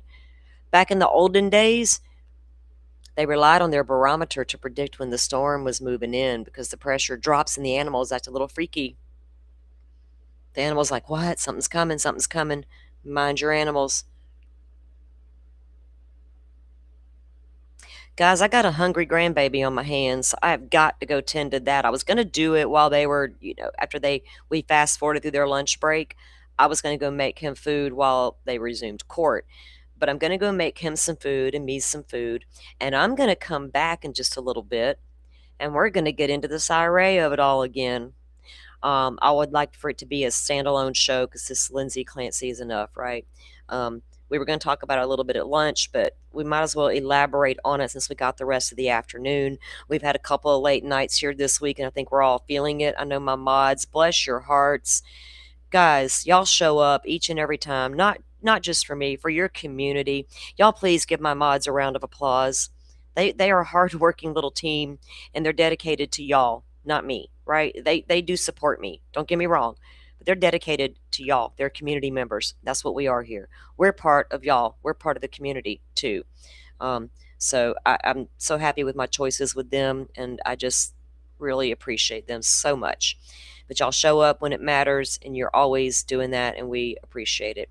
And y'all keep our chat nice and engaged, and we try to be a welcoming bunch here. Oh, Valley Girl, thank you. All right, guys. Yeah, give me a little bit. I'm going to go make him some lunch and do all the thingies. Let's see, it's 12 Central. Hour and a half or so. We'll meet back up if y'all want. And if y'all can't make it back in, appreciate it. Y'all try to check us on the replay when we do come back. All right? All right, guys. Well, let's all go take a little break. Go get some lunch, walk around, touch the grass, take a chore or two, whatever you got to do. And we'll meet back up here in just a little while, guys. Thanks, Sips of Coffee. See you guys soon. Thank you all for watching this here video. Please like and subscribe if gas to